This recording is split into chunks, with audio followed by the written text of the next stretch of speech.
about to go live. Hit this track and do you dance like you Karen Lacey. Run it back and turn Matthew to the house, baby. It's Tingle and Co. Come keep with the show. It's a new era. Let's get it, let's go. It's Tingle and Co.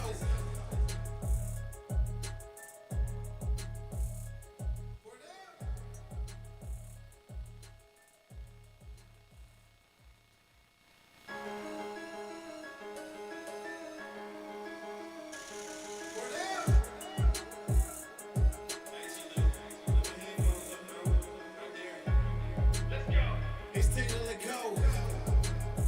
Come keep with the show. It's a new era. Let's get it, let's go.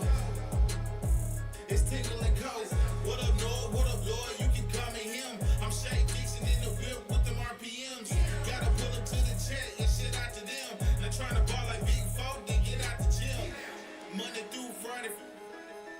When you see that notification, we about to go live. Hit this track and do you dance like you Karen Lacey. Run it back and turn Matthew to the house, baby. It's Tingle and Co.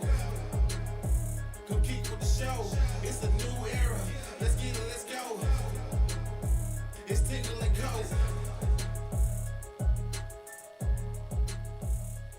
Word up.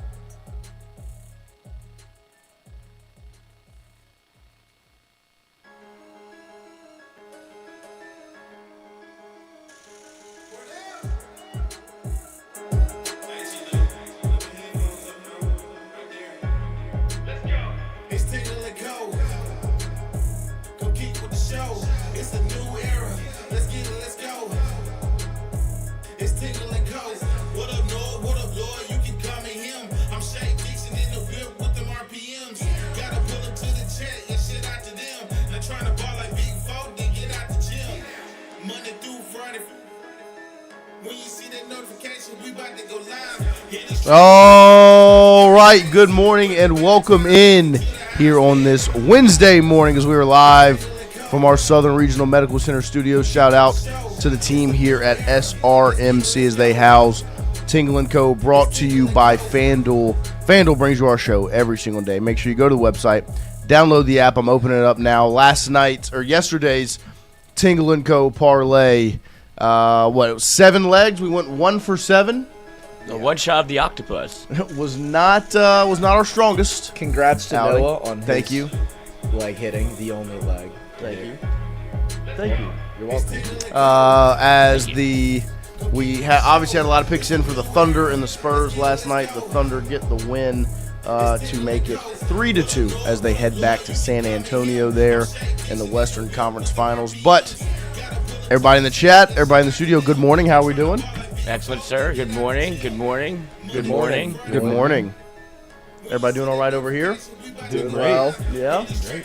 Prepping for our Saturday excursion for the Champions Oh League yeah, I final. forgot y'all. Oh yeah, we're going to O'Leary's in New Orleans for the Champions League final. Right. And Yeah. for Say soccer exactly where watchers we're in the going to be at a chat. certain date and time. Yeah, No, it's it's a a meet time. and greet. It's a Yeah, known absolutely. thing. What time is the Come game pull at? up on us. Come No, talk please, to us. please don't pull up on us. No, not please. actually, but like, Please go to O'Leary's in New come Orleans talk to me and Wyatt. to see Wyatt and Chrissy as they watch Arsenal versus PSG. Yep. Is it? Yeah. Yep. So there you go. What's the occasion? The Champions it's League like the final. Super Bowl of soccer, The Champions League final.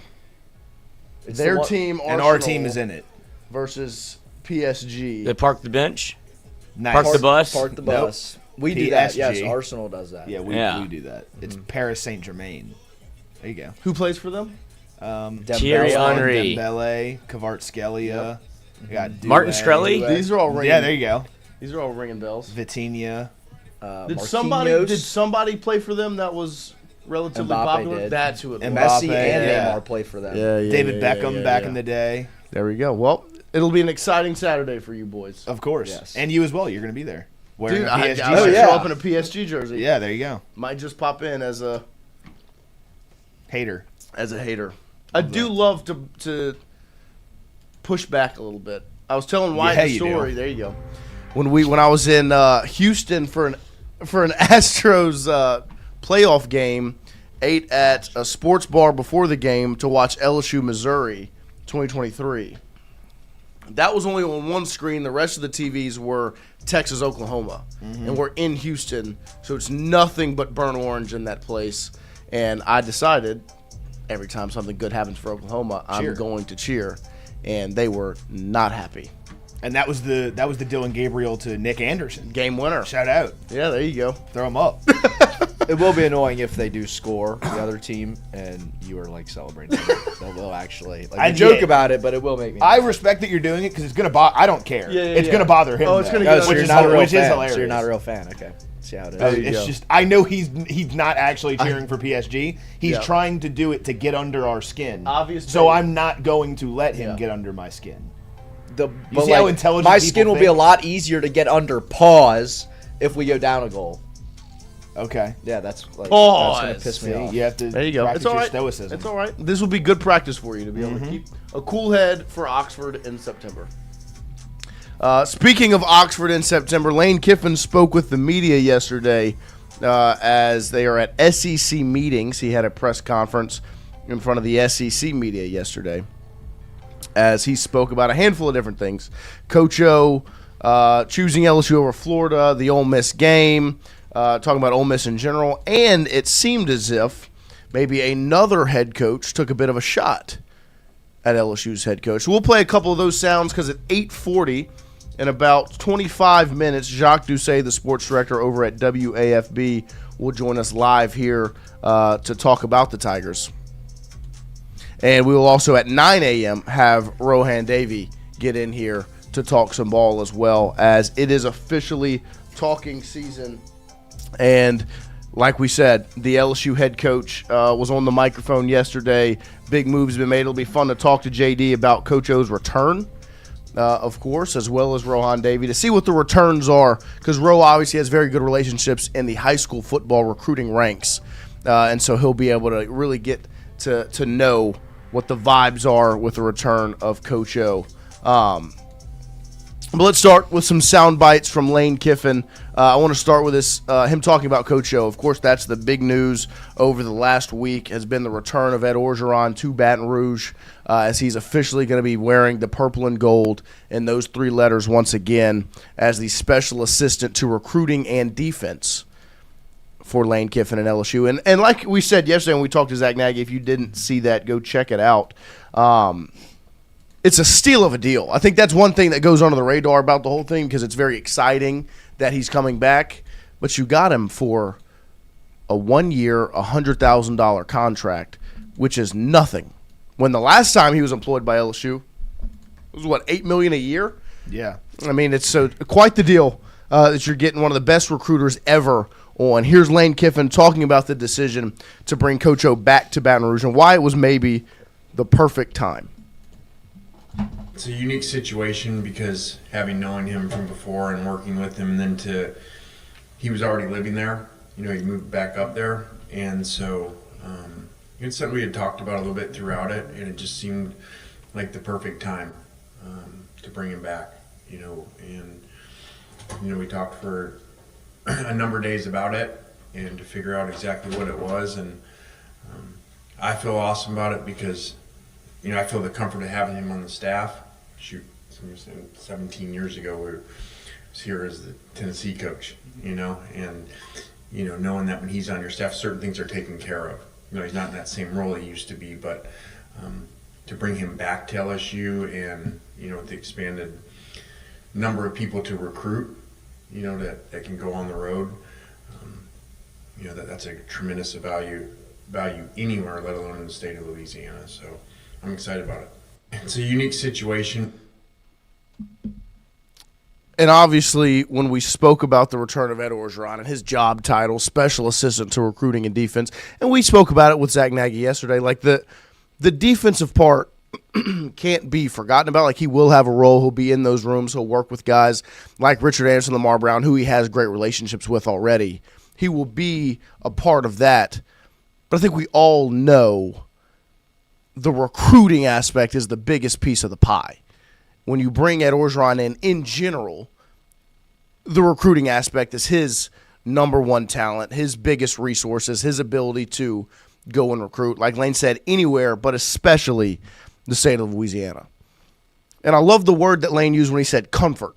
Like the comfort that he has because he knows, look, there are things that I can maybe step back from because I have trust and comfort that a guy like Ed Orgeron can handle that.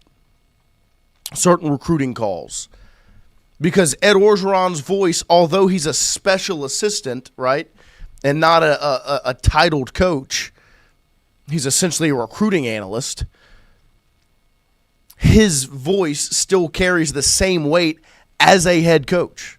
His name, his face, still carries the same weight as a head coach. Ed Orgeron sitting in your living room feels like a head coach sitting in your living room if you're a recruit. When Ed Orgeron's name pops up on your phone, it feels like that of a head coach. And that can be scary to some coaches, intimidating to have someone on your staff with that power, you know. But obviously, like Lane Kiffin says, he can handle that. And there's a comfort aspect of, I'm not worried about the ego of the whole thing. I'm not worried about maybe there's something I need to take care of. I can't make it to this meeting. Well, there's Ed Orgeron right there. It's not Brian Kelly saying, hey, I got some things keeping me up at the office. I'll send Brian Polian to meet with you. It's a little bit different. Hashtag just different. And that's the beauty of LSU. The last part of that clip. It's awesome to have Coach O recruiting for you anywhere in the country. I mean, we've heard the stories when he was at USC, right? Go down, like, he can recruit anywhere. But the state of Louisiana and Ed Orgeron recruiting his home state, his home unit, the whole, like, it doesn't get any better than that. And that's part of what makes LSU different. Because now you have a guy that can run this state in a recruiting standpoint, and there's no competition in the state. One of the other clips is him talking about choosing LSU over Florida. You can have guys at Florida that are very influential in that state, and a very, very a state that's full of talent. But what? You've got Miami, you've got Florida State, you've got UCF. You go down the list. You've got Georgia right there. I mean, like you are not recruiting the same way at Florida as you are at LSU because there's competition around. Nicholls State isn't stealing the same talent as LSU. Tulane's not taking the same talent as LSU. LSU is in a field of its own in Louisiana. Mm-hmm.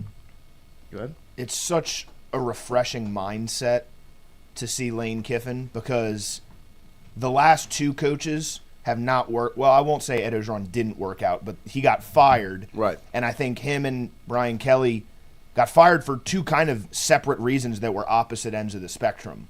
Right? Like Brian Kelly had this massive ego. He said, I don't care why the last guy got kicked out of here. I'm going to do it my way, and we're going to win football games because I'm a great coach, right? It has nothing to do with LSU. And Ed Orgeron just kind of, he won a national championship and kind of stopped caring as much like all of us in the room would do. And it's refreshing to see Lane Kiffin say, like, I'm not going to have an ego about this. I'm going to come in. I'm going to use all of this information. I'm going to look at why did Ed Orgeron fail? And I'm going to use that to my benefit. Clearly, he cares. He's not going to let this thing spiral out of control. And then he looks at Brian Kelly and says, I'm not going to have this big ego about me. It's not about me. It's about LSU. It's about what do you say, the two colors and the three letters. Yep. I love that. And that's why I think Lane Kiffin is finding success right now and why the fan base is so behind him right now. He's learning from these last two coaches that were fired and using that to his advantage. Yep.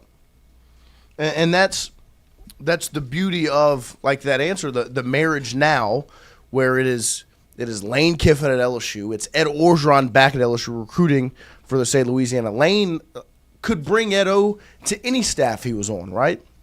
He could have brought O to Ole Miss to be on that staff to recruit, and it would have had quite the positive impact.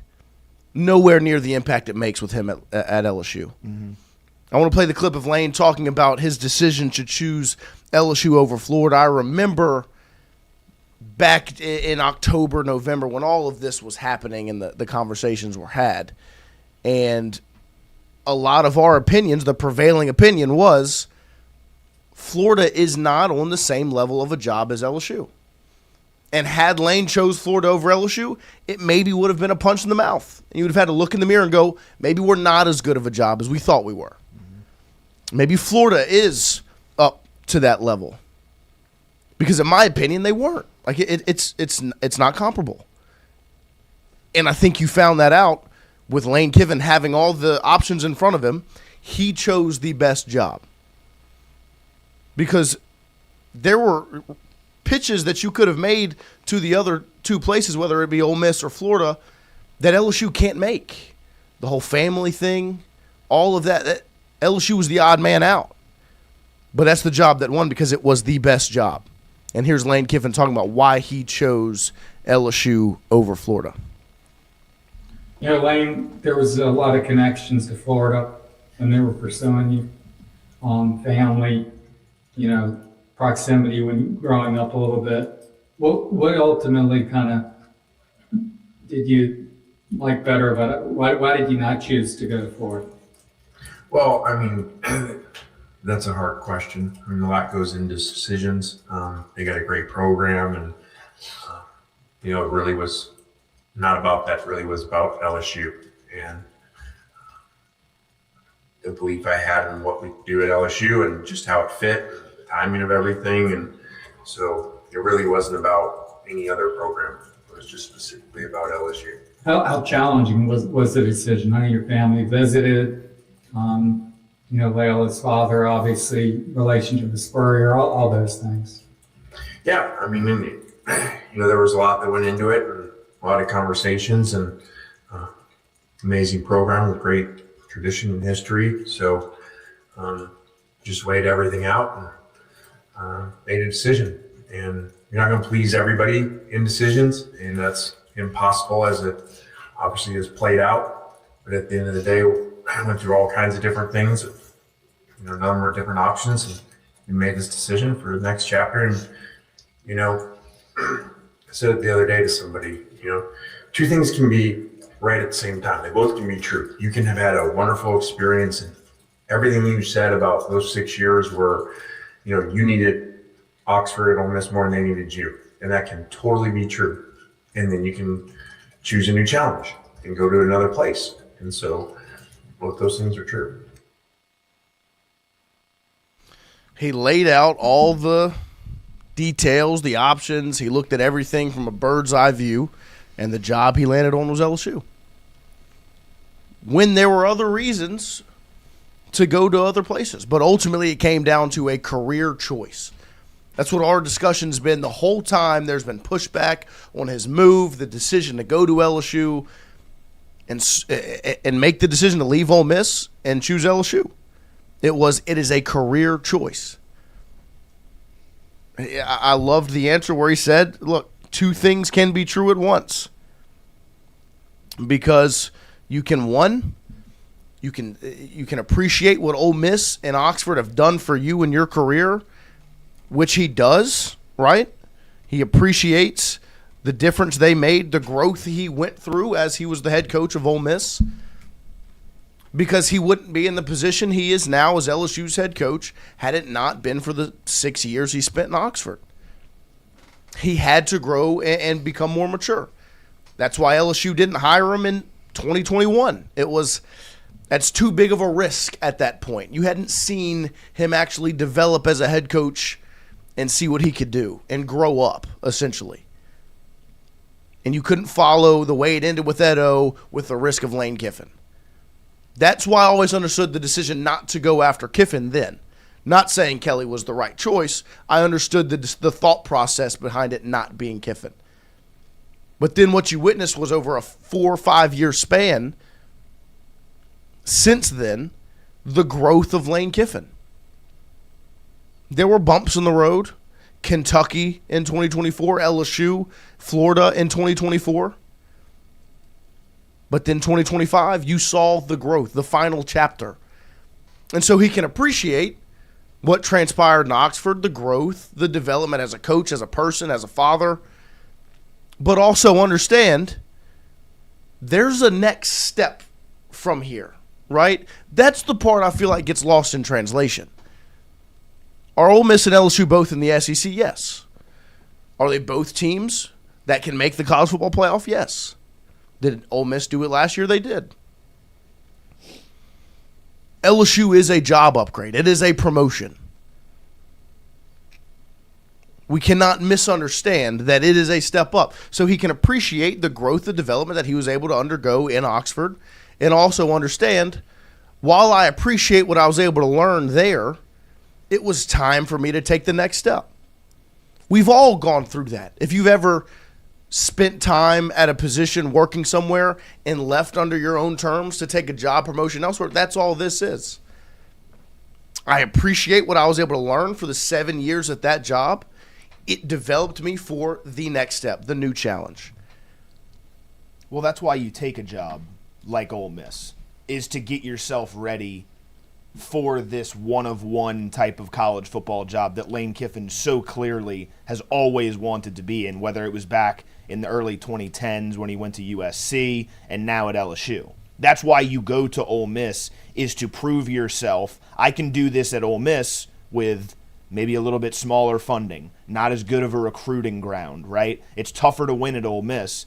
And now that you see I can do that, now I'm ready for this next step. And look, I think you can win a national championship at Ole Miss. I think there was a consensus around LSU fans that they don't think that's possible. I think it is possible to win a national championship at Ole Miss. You just saw Indiana do it. But there's absolutely zero doubt in my mind that it's easier to do it at LSU. Yeah. And it's easier to consistently do it at LSU. And that's the thing I think Ole Miss fans refuse to admit. Yeah. And it's part of the reason why Lane Kiffin ended up leaving. No, I completely agree. I mean, he said in an interview, I think Blake Topmeyer from USA Today put out his story over on usatoday.com. He put out 7 takeaways. And his first takeaway is Lane Kiffin says Ole Miss would have made or won the national championship had he still been the coach there. Mm-hmm. Like Lane Kiffin, that's what I'll read it here. He says, Lane Kiffin says Ole Miss would have reached the national championship if these ads would stop popping up. Would have reached the national championship had he still been the head coach, which I think is a valid discussion. But I saw a lot of people push back and go, well, then why did you leave? Well, because, 1, they told him to leave, but 2, although he could have won it last year, right? It took 7 years to get to that point, and who knows how long it would take to do it again. At LSU, you've seen 3 coaches in this century, the 26 years we've spent in it, win a national championship in how many seasons? What was the 3rd season for all 3 of them? Mm-hmm. For Saban, Miles, and O, they all 3 won a natty in 3 years. That was before the game had changed. But they all won it in 3 seasons, very, very quickly. I think, when you win a national championship, the pieces kind of have to come together. I mean, like you said, it takes Ole Miss 7 years, it takes LSU 3. And one of the pieces for Ole Miss was you had the best quarterback in the country. I don't know how often Ole Miss is ever going to have the best quarterback in the country again. Even Jackson Dart was not even stellar at college. I mean, he got drafted high, but even he was overlooked a lot in college. So, I mean, the pieces kind of have to come together in Ole Miss. No, it does. It takes a lot to win a national championship. They had a fucking Manning and couldn't do it. Yeah. It takes a lot. They had 2 Mannings. It takes a lot to win a national championship. I mean, think about all that went into it for LSU to be able to pull the ones they won off. But at LSU, Les Miles wins one in year 3 and then makes another one, 4 years later? Mm-hmm. I mean, that. And had he not run into Nick Saban, had Nick Saban not come back to college football and went to Alabama, I mean, Les Miles would have 8 of them. I mean, that's the difference, right? That's the aspect. So as much as I get the pushback of, well, you left Ole Miss to go win national championships, but you could have won one at Ole Miss. Well, let's dissect the words, right? You leave Ole Miss to go to LSU to win national championships with an S, plural. When you had the opportunity at Ole Miss to win one, right? Maybe. because it would have been tough to get through. I mean, had they beat Miami, Indiana was a pretty good football team. Mm-hmm. But at LSU, in year one, you can build the roster you have right now, which is comparable to anybody in the country. I mean, that is the difference in the whole thing. So I understand the pushback, but let's just understand you leave Ole Miss to go to LSU so that you have the opportunity to win multiple. Mm-hmm. I mean, has every coach in front of the coaches in front of Lane Kiffin that have won them. Saban, he left before he could further on the dynasty. Les ran into Nick and kind of got caught in his ways and wasn't able to grow and develop as a coach, so he wasn't able to put together teams that could win one. O got in his own way. It was kind of their own mistakes that led to them not building a dynasty. And that was while Nick was still in the sport. And so for Lane, he looks at it and he goes, well, if I can just not get in my own way, I can just do that. And that's why you leave Ole Miss, because it takes a lot at Ole Miss to just get one. Mm-hmm. That's why they don't have trophies to look at, because it takes a lot. At LSU, it doesn't take as much because there's a plan, there's a blueprint. It's been done 3 times. 03, 07, and 2019. Mm-hmm. You've seen it happen. They made another one in 2011. That is the difference. And that's why I thought it was an interesting answer. This is the one that got the most run from yesterday, and it wasn't a Lane Kiffin answer. It was a John Sumrall answer, where he says he's not taking a shot. And I understand why he says that, but let's just all be very blunt and honest about this. It is very obviously maybe not specific. I don't think he's mad at Lane and going at Lane, but it is a shot at Lane to prop himself up to his fan base, right? And to all the fan bases in the SEC. I thought that was very apparent. And that's no disrespect. It's a layup. I mean, of course, I'm gonna make myself look better to my fan base. Why not? I mean, it's a layup. You're not gonna not take the layup if it's there. Here's John Sumrall talking about if he would have left Tulane had Florida said, you can't stay there and continue to coach in the playoff. I would have stayed at Tulane and not taken any other job. I was not going to leave a team playing for a championship to go coach another team. That's not in my DNA. I ain't built like that. Couldn't do it. I just couldn't. I'm not. That's not a shot at anybody. Honestly, it's not. So if Florida or any other school that wanted to offer me their head coaching job was going to tell me the terms they needed it to be on, the answer for me was I can't take the job. Sorry, I just can't do it, because those kids had given me just too much. And it just was, I don't know, it wouldn't have been fair. Now, I went into my team meeting at Tulane when I let them know I was leaving. And I said, hey, do y'all want me to coach in the game or no? Like, hell yeah, you're our coach. So I was like, all right, I'll coach. But if they told me no, I would have gotten out. But they all were like, yeah, we didn't come this far individually. Like, let's finish this thing. I would have stayed at Tulane and not taken. I think the last part of that answer is the most interesting part. I mean, the last part of the answer shuts down the whole discussion. Everything that came up on Twitter or social media about this was all debunked by the last quote.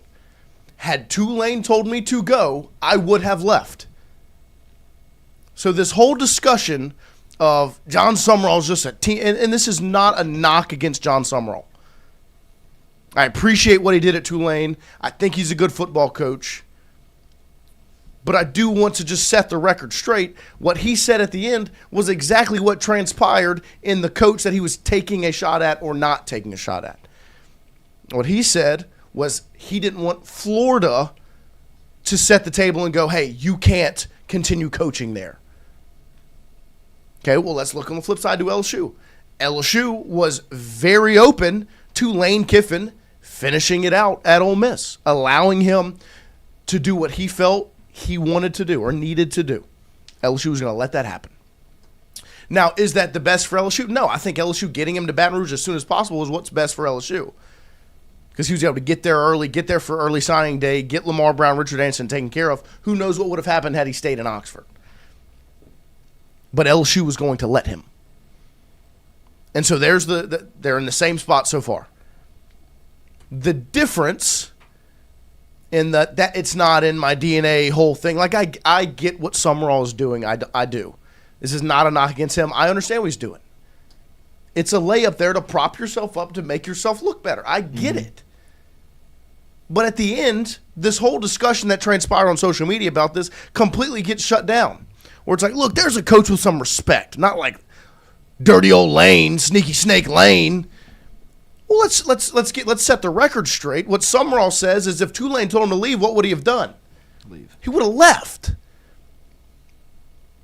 Okay, well, let's look at Ole Miss and Lane Kiffin and LSU. Who told him to leave? Ole Miss did. Keith Carter told him to leave. Had they not said that, what would Lane Kiffin have done? He would have coached the team through the playoff and then went to Baton Rouge after. It boggles my mind the perception and point of view people listen and hear and read these things through because of the anger at Lane Kiffin.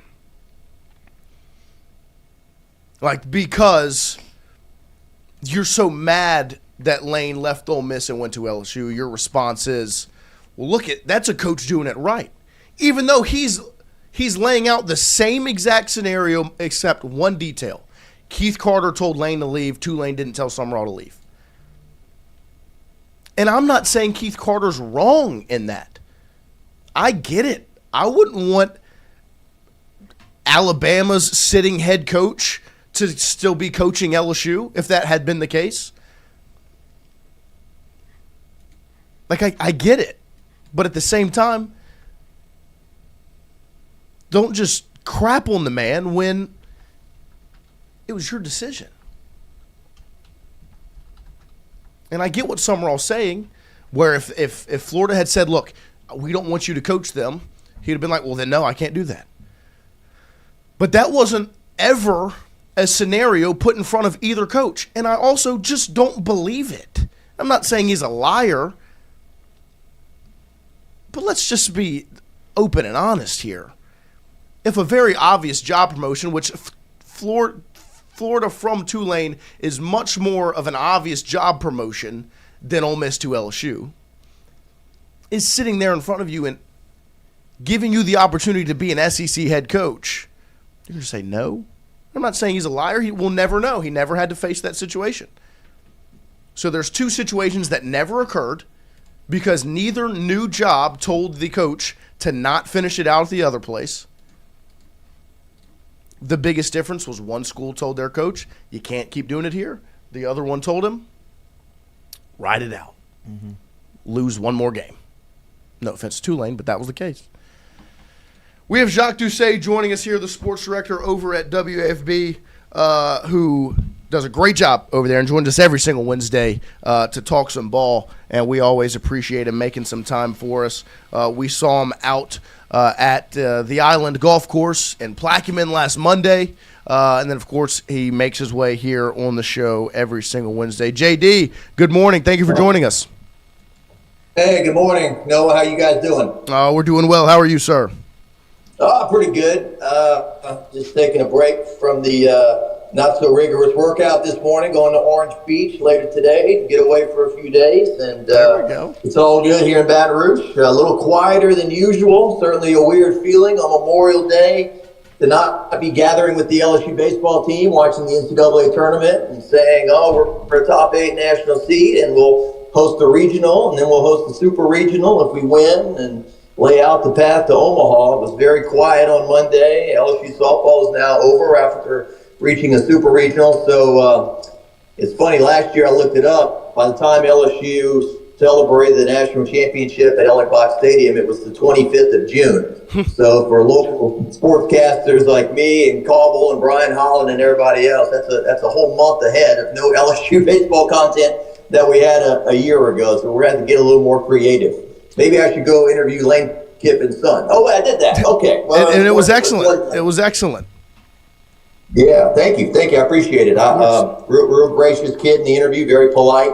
Really enjoyed visiting with him, and he'll be quarterbacking the U-High Cubs this upcoming season. 3-star prospect, a big kid. I mean, he's he's closing in on 6'3". He weighs about 185 pounds. He'll get bigger, and he'll be that'll be a very interesting storyline to see Kiffin on Friday nights, and then Lane Kiffin on Saturday night.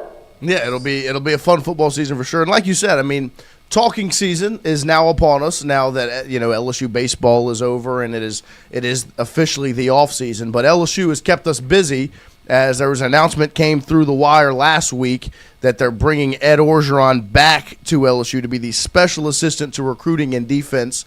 Obviously, there were whispers and murmurs throughout, but it is officially announced last week. What was your reaction when you saw the official news that Ed O was back in Baton Rouge in the purple and gold? Well, when Lane Kiffin was first hired back in, I guess that was early December, right after LSU played Oklahoma, closed out the regular season, I think one of the first questions we all had was, would he bring Ed Orgeron back to be on his staff? We know that they had worked together in the past. We knew that they were friends. And he fills out his staff, does Kiffin, and Coach O was not on it. Coach O, I think, also campaigned. He wanted the Tulane job and some other things that didn't come to fruition. So I just kind of got the feeling at that point that Coach O, in this cycle at least, was not going to be part of the LSU staff. Maybe it was still kind of fresh. I think that LSU finally finished paying out the buyout in December of last year.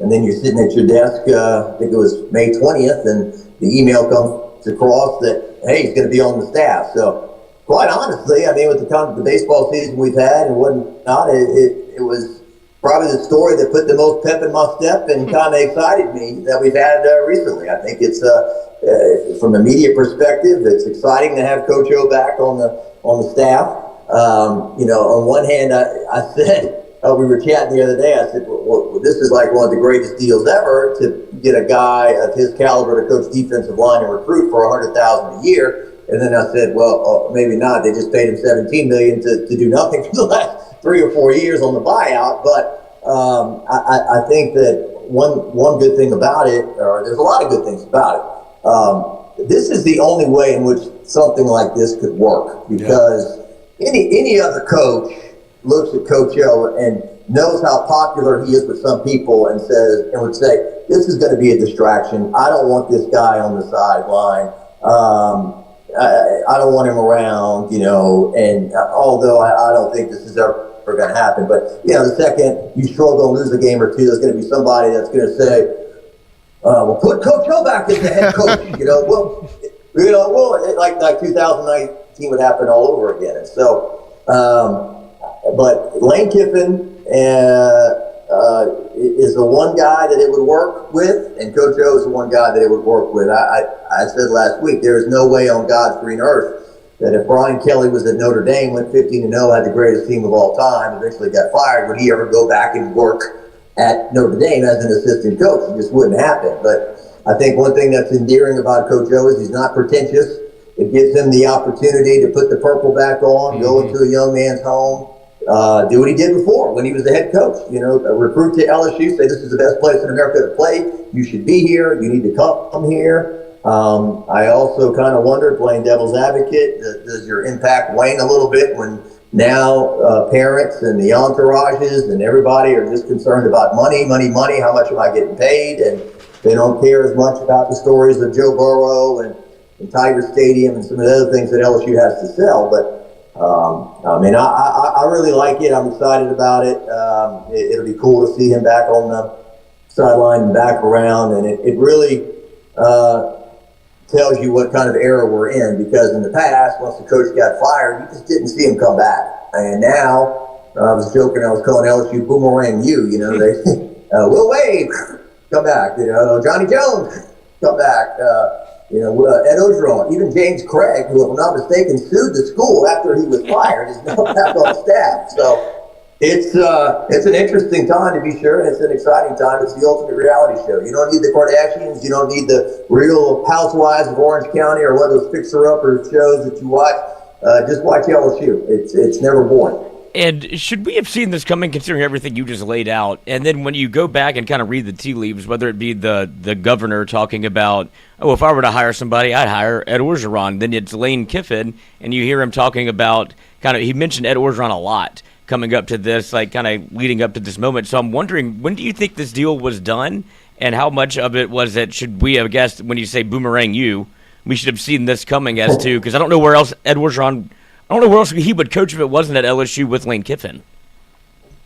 Yeah, talking to somebody close to that circle of Coach O, it seems to be, at least from what they're telling me, it came together pretty quickly. Like, meaning, I think they announced this, was it Tuesday or Wednesday? And they said that the first serious conversations came about maybe on the weekend before that, of this happening. Now, I just go back to what I said earlier. It's not that it happened. It's just that, you went through spring football and he wasn't there. And you did all these things and he wasn't there. And now he's on the staff. So, for what I was told, there's only 2 rules about assistant coaches. Or two rules that 16 headsets, meaning there can only be 16 coaches wearing headsets during a game. And there can only be 10 coaches out recruiting.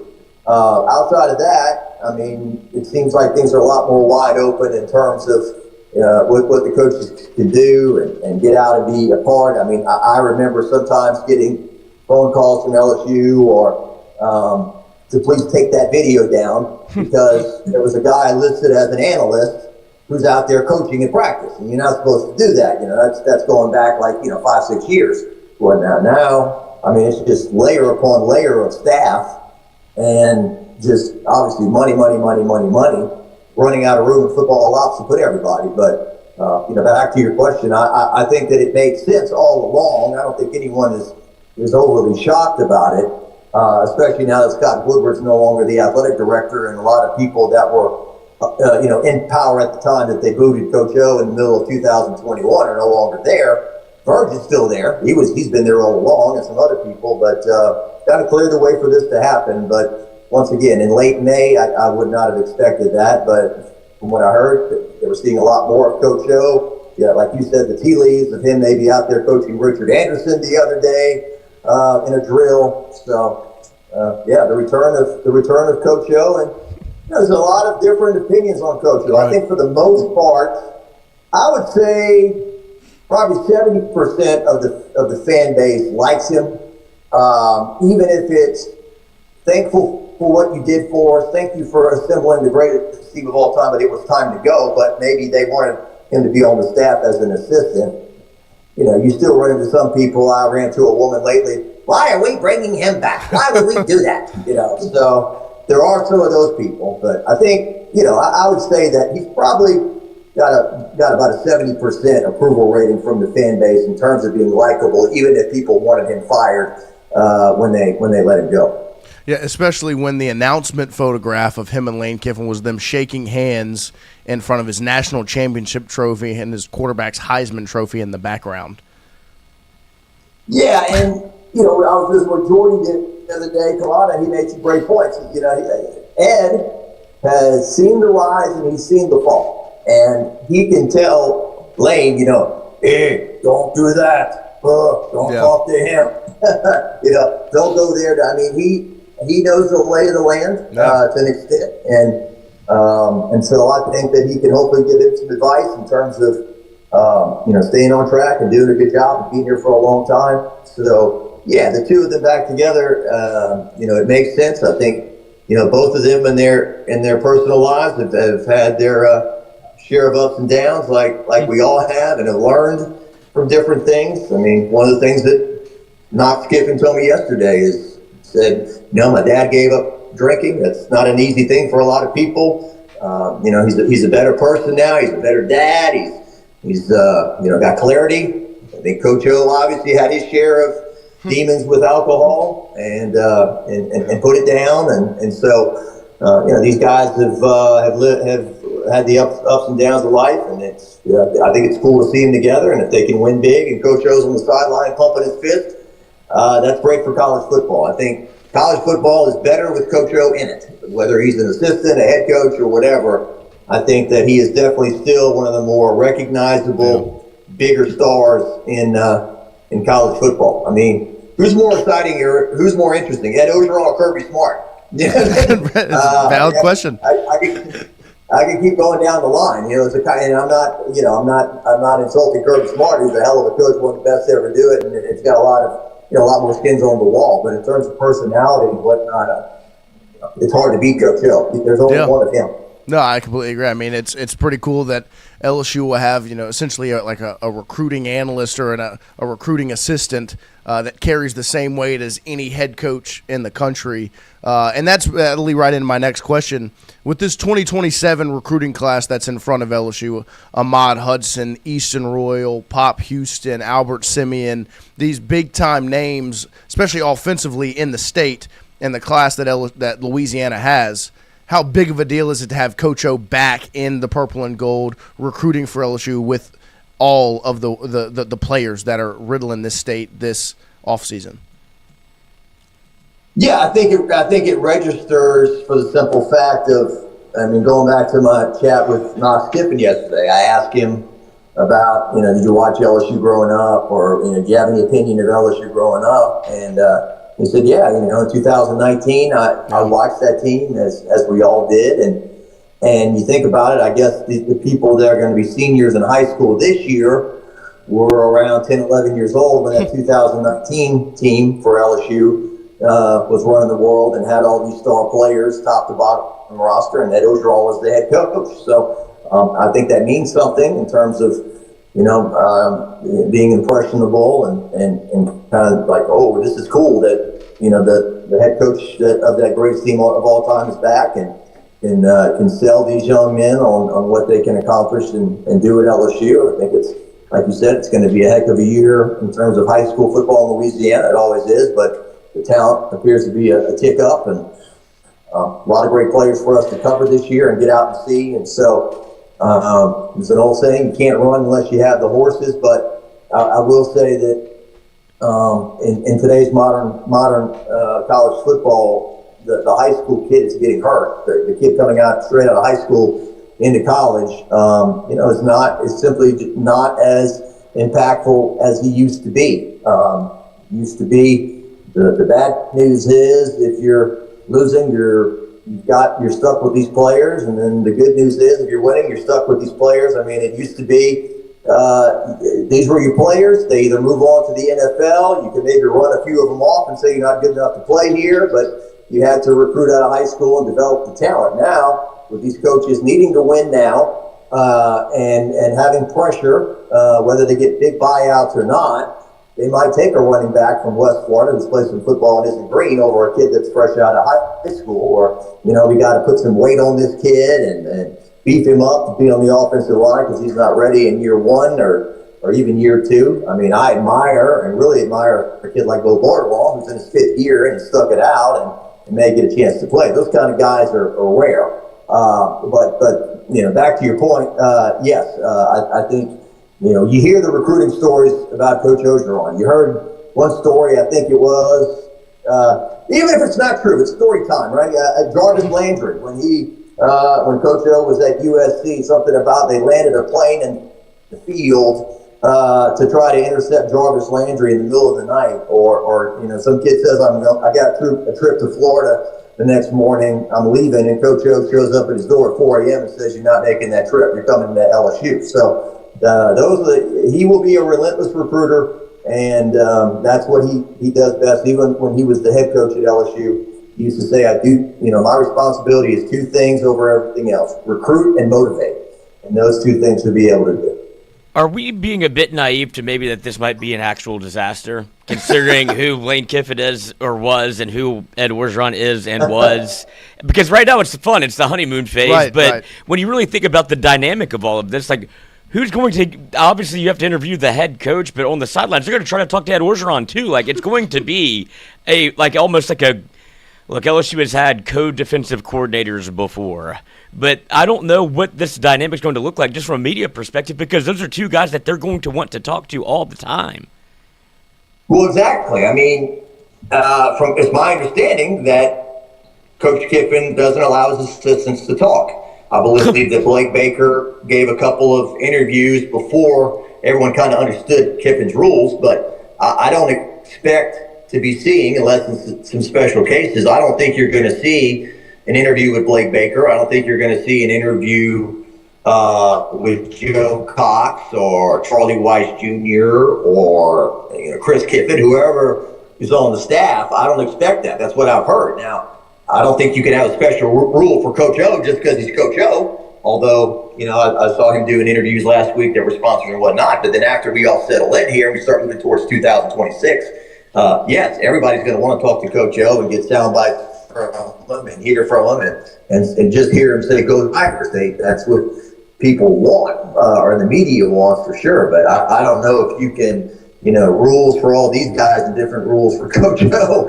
So, yeah, and, Kiffin, as you've seen, he hasn't tweeted since May the 11th, I believe it is, after the Vanity Fair article. And some of those comments about Ole Miss, and I think maybe it's a case of, look, let's stop talking about Ole Miss. We don't need to, incite these people any more than they already have been. Let's let this lie.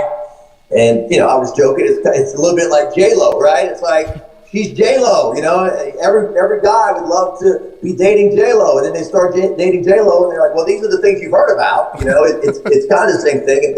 In which you get Lane Kiffin as your coach, and you get one of the best, if not the best in the country, offensive play caller, brilliant mind, great coach, but he's going to tweet a little bit. And he's going to say some things that maybe you don't want him to say, or he's not going to punt on some answers. And so, it's talking season. I don't think it's going to mean a whole lot by the time LSU kicks off against Clemson. But I think there was a quote yesterday, and I think he was trying to maybe compliment Todd Golding.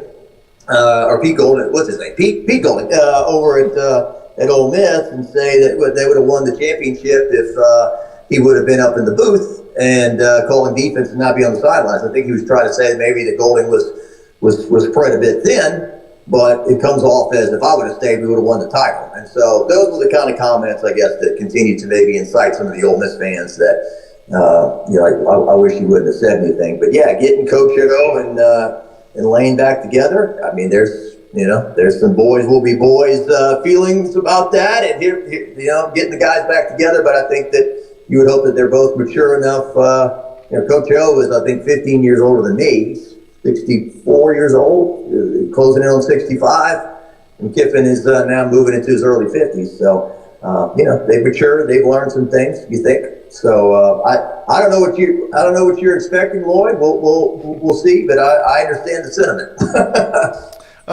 One of the last questions I have for you. It was also stated ahead of SEC meetings, or at the beginning of SEC meetings this week, that Greg Sankey and the SEC would be discussing the possibility of reprimanding Lane Kiffin. And whenever I read that, and I read the words discussing the possibility of potentially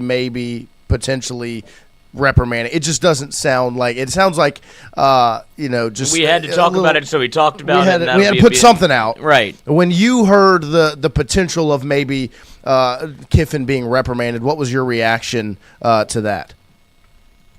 Well, to me, it feels like simply doing the story or this being out there is already a reprimand in itself. Yeah. Because you can be reprimanded, and all it is a warning. It's an email that goes out. It's a waving of the finger. Don't do that. Don't say that. Sometimes it involves money. Sometimes it doesn't, in terms of a fine or something like that. And now we're getting into freedom of speech and all that.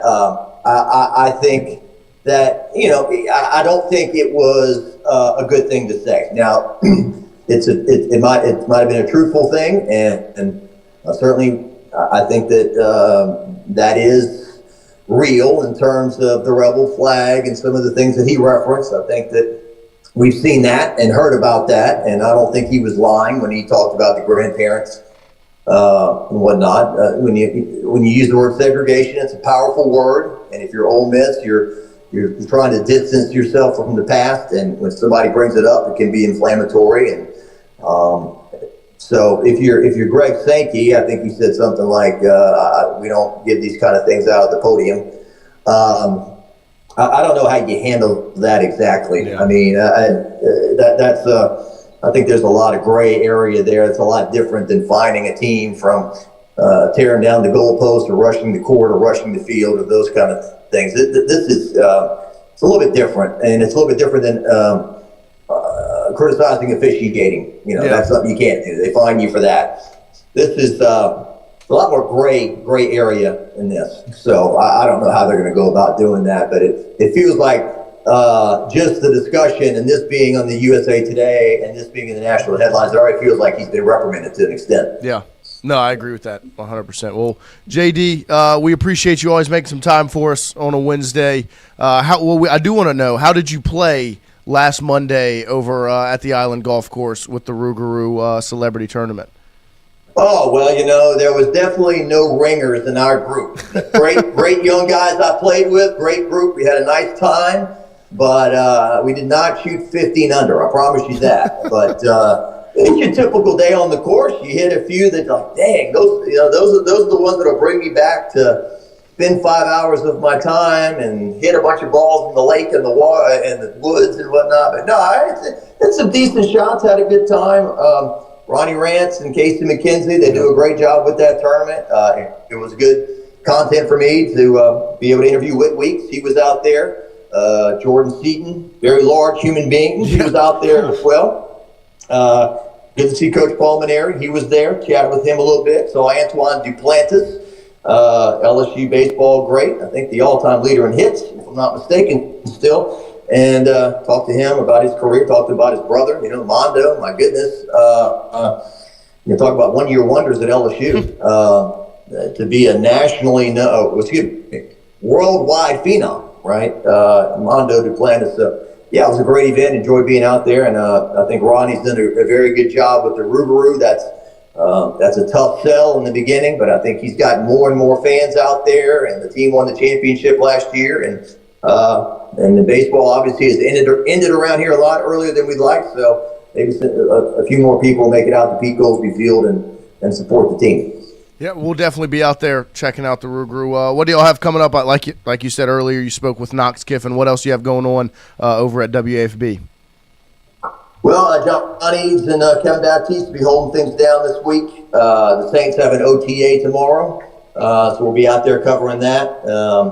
And I think, next week, next Wednesday, local high school teams are going to start 7-on-7. And so we'll be moving into football season pretty quickly here in terms of previewing it and getting ready for it and so forth. So those are a few things we're looking at. I think the Bennett water skiing school out there in Zachary's got their big event coming up, not this weekend but next. We need to do a little something on that, so kind of do some things outside the box. But we'll do our best to fill that time with interesting content in the next whatever before football really starts to take over. All right. Well, JD, we appreciate you making some time for us. We'll talk to you again next week. Enjoy the vacation. Okay, Lloyd. All right, Noah. Good seeing you guys. Yep. Thank you. Talk to you later. There he is, JD. Always appreciate Jacques making some time for us. Talk a little ball. Well-deserved vacation. I would imagine so. I mean, I tell you what. If anyone has put the time and the effort in. Well, I'm just surprised he didn't want to mention, the debut of Hot Dog Boy being a celebrity whenever he took his circuitous route to the podium, as it were. I realized I hadn't posted that video, so Wait, did you have it? I have it. I need to see that video. I did video him hustling over from. I don't know if we can say hustle. No, there was a pep in your step. Yeah. Well, yeah, It was. Well, I don't. He introduced me as a celebrity, so I'm thinking he wants me to go in the celebrity line. Nope. You know what I mean? You on the microphone. Hot Dog line. I was going to say the hot dog line. What's your name, son? Hot Dog Boy. Wyatt. Well, he asked me how many hot dogs I ate, and it was 54. I should have said 112. Right. I should have just upped the number a little bit. Just It to make is. a I little bit will more say, it is a great icebreaker. Just in general, like when we went over, we were watching Whit tee off, and Casey brings him over, and he's like, Casey introduces you as the guy that ate 54 hot dogs. Yeah, it is a great icebreaker. Because Casey is not like, hey guys, this is Whit Weeks, LSU linebacker. No. He's like, hey Whit, this is the guy who ate all the fucking hot dogs and he's gonna die. Yeah, you ever saw him before? Yeah, you ever seen this guy fucking eat a glizzy? Like we've talked with the basketball staff now, football players and their staff, and it's all we've got to figure out what food we can make Wyatt eat for y'all's games. Yeah. So we now have people, a brain trust in football and men's basketball working to figure out the food challenge. Well, and we need to figure out what the time constraint Of is. course. Because baseball is so easy, you have the 9 course. innings. We all have to map this Football, out. we like 4 quarters is pretty. That's is. maybe it's a bigger food Right. that I have 1 quarter. I have to eat 4 of them. Maybe it's a whole pizza. Maybe. I have to eat 4 whole pizzas. Lord have know mercy. it. Please, I know guys, don't make me eat 4 pizzas. I know the I football- really don't want to do that. I know at the football games there's the Chick-fil-A sandwiches. Yeah, but how do you do like the time constraint? That's my because No, well, 4 chicken sandwiches A to me chicken is nothing. sandwich per touchdown. Right, you would have to do it. Oh, like, fuck. someone said per offensive possession. And I need Sam Levitt to get his ass back in that boot. That's like they said like there's 11 per game for a team or Yeah. something like that. Like that. That's per, close to 9 per what innings. possession? Like offensive possession. Yeah, like yeah. That we could do that. Yeah, it'd be. You yeah. get- you It get would to- be you something get to- smaller. It wouldn't be chicken sandwiches. But you get the Those length are of smaller the than hot drive. dogs. No, they're not. You get the length of the drive for to Of course. They're kind of small. because there's two sides of that coin. There's last year's team where the drives are over very quickly with a 3 and out. There's this year's team where it could be an extended drive, but it also could be over very quickly of like a 4 Tempo. plays, But, okay, 54 seconds. So and a like touchdown. if the drive ends and I'm not done, do I just lose? Because to me that like what if the team throws a pick on the first play? That's hard. Like it's hard. that does make it in tough. baseball. You can so kind you'll have of time judge. until the other team Yeah. gets. I back would- out I on would the hope field. so, yeah. Well, we've got plenty of time to map this out. We The just thing can't is, let we it- don't. It's good. August can't is let it sneaking fall up off. on so us. much about like making sure you do it in an allotted period of time. Just make sure you do it. I feel Yeah. like is the I don't know if You lightning's know. going to strike twice. We'll see. I don't know. Yeah, it we have to says it- try. We do. I Have to don't try. think so. I think it'll be organic just the way that it was. Whatever happens, happens. But I hope you're right. I Lloyd. just don't feel like it's the same. It's funny that we had a long It's like when conversation. it's like when you invent a game. You know, when you're like at recess in the 2nd or 3rd grade, and then you're like, Right. "Oh, we should play that again." It's like Yeah. this isn't nearly as much fun as it was when we just thought of it organically. Yeah. No, I do agree with that, but it does help to I think it's hilarious. plan somewhat. We had like an hour and a half discussion about me losing weight yesterday, and Yeah. then on the Now show we're we're like, doing this. well, "What are you gonna eat for football season, you fat fuck?" Yeah. All right, hopefully you're 180 by then. I hope so. Fuck, needs to be soon. Like the what was that documentary? Super Size Me. Oh, Yeah, oh, no, that guy was a Nick crippling Sizeme? alcoholic. He died. He's dead. Yeah, Yeah, he, he died. he just tried to veil his alcoholism with the supersized me. Right. Oh, seriously? That was the backstory? Yeah, because the doctor, if you listen to him, he's like, "What are you doing outside of the eating of the McDonald's? Because that's not what's causing The this." McDonald's isn't And he's the like, "No, problem." McDonald's. Which is crazy that the McDonald's wasn't the issue. No, it was his liver." Pussy. It's just, at the end of the day, it is just food. yeah. Yeah. People, you can live off McDonald's now. 100%. Should you? Maybe not. No, you probably shouldn't. Yeah, probably not McDonald's and a fifth of whiskey every night. That's the where Yeah. the Especially real when issue well, is. and you're supersizing it. Like it's not like he's just having A half gallon. normal McDonald's meals. I mean, he is He could getting. be eating as clean as possible, but he's drinking every Right, night, so right. that's the issue. Yeah, you're not gonna have a clean bill of health. Yeah. I do want to ask the Unfair room, to McDonald or Ronald. I Yes. should Yeah, say. Ronald They should got be a bad upset. rap. Didn't they have to change some things? Like there was like They laws- stopped- They got rid of the stopped the supersize. unbelievable. I see. that I don't guy. remember the supersize. We What were is young. the It was, it was supersize? ahead of our time. What was it though? It's Like, supersized. It Yeah, but was what- like, what it is was it, like like an an- extra large. Like you It go was up, like an extra large. You get the you order your meal and they're like, "Would you like to supersize Supersize that?" And it. so then they freaking supersize. The drink is bigger.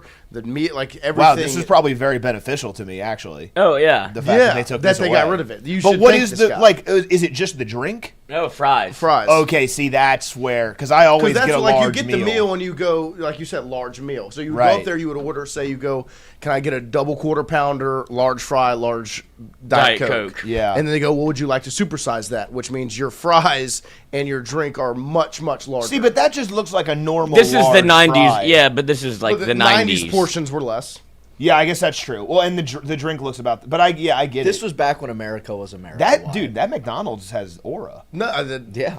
The branding looks great. outstanding. Yeah. This is Well, as look. You could get a grilled chicken sandwich at some point. I don't even think they have a grilled chicken. They don't. They sandwich stopped anymore. doing it because the cost is too much. That's insane. It's easier to fry it than it is to grill it, so the cost proportion it doesn't make sense fiscally for them to do it. wow. It's extremely frustrating. That is frustrating. That sucks. Because we joke a lot. I do like a grilled chicken sandwich. Like, Oh. one of my favorite things is And Chick-fil-A doesn't even have it anymore. The grilled spicy deluxe.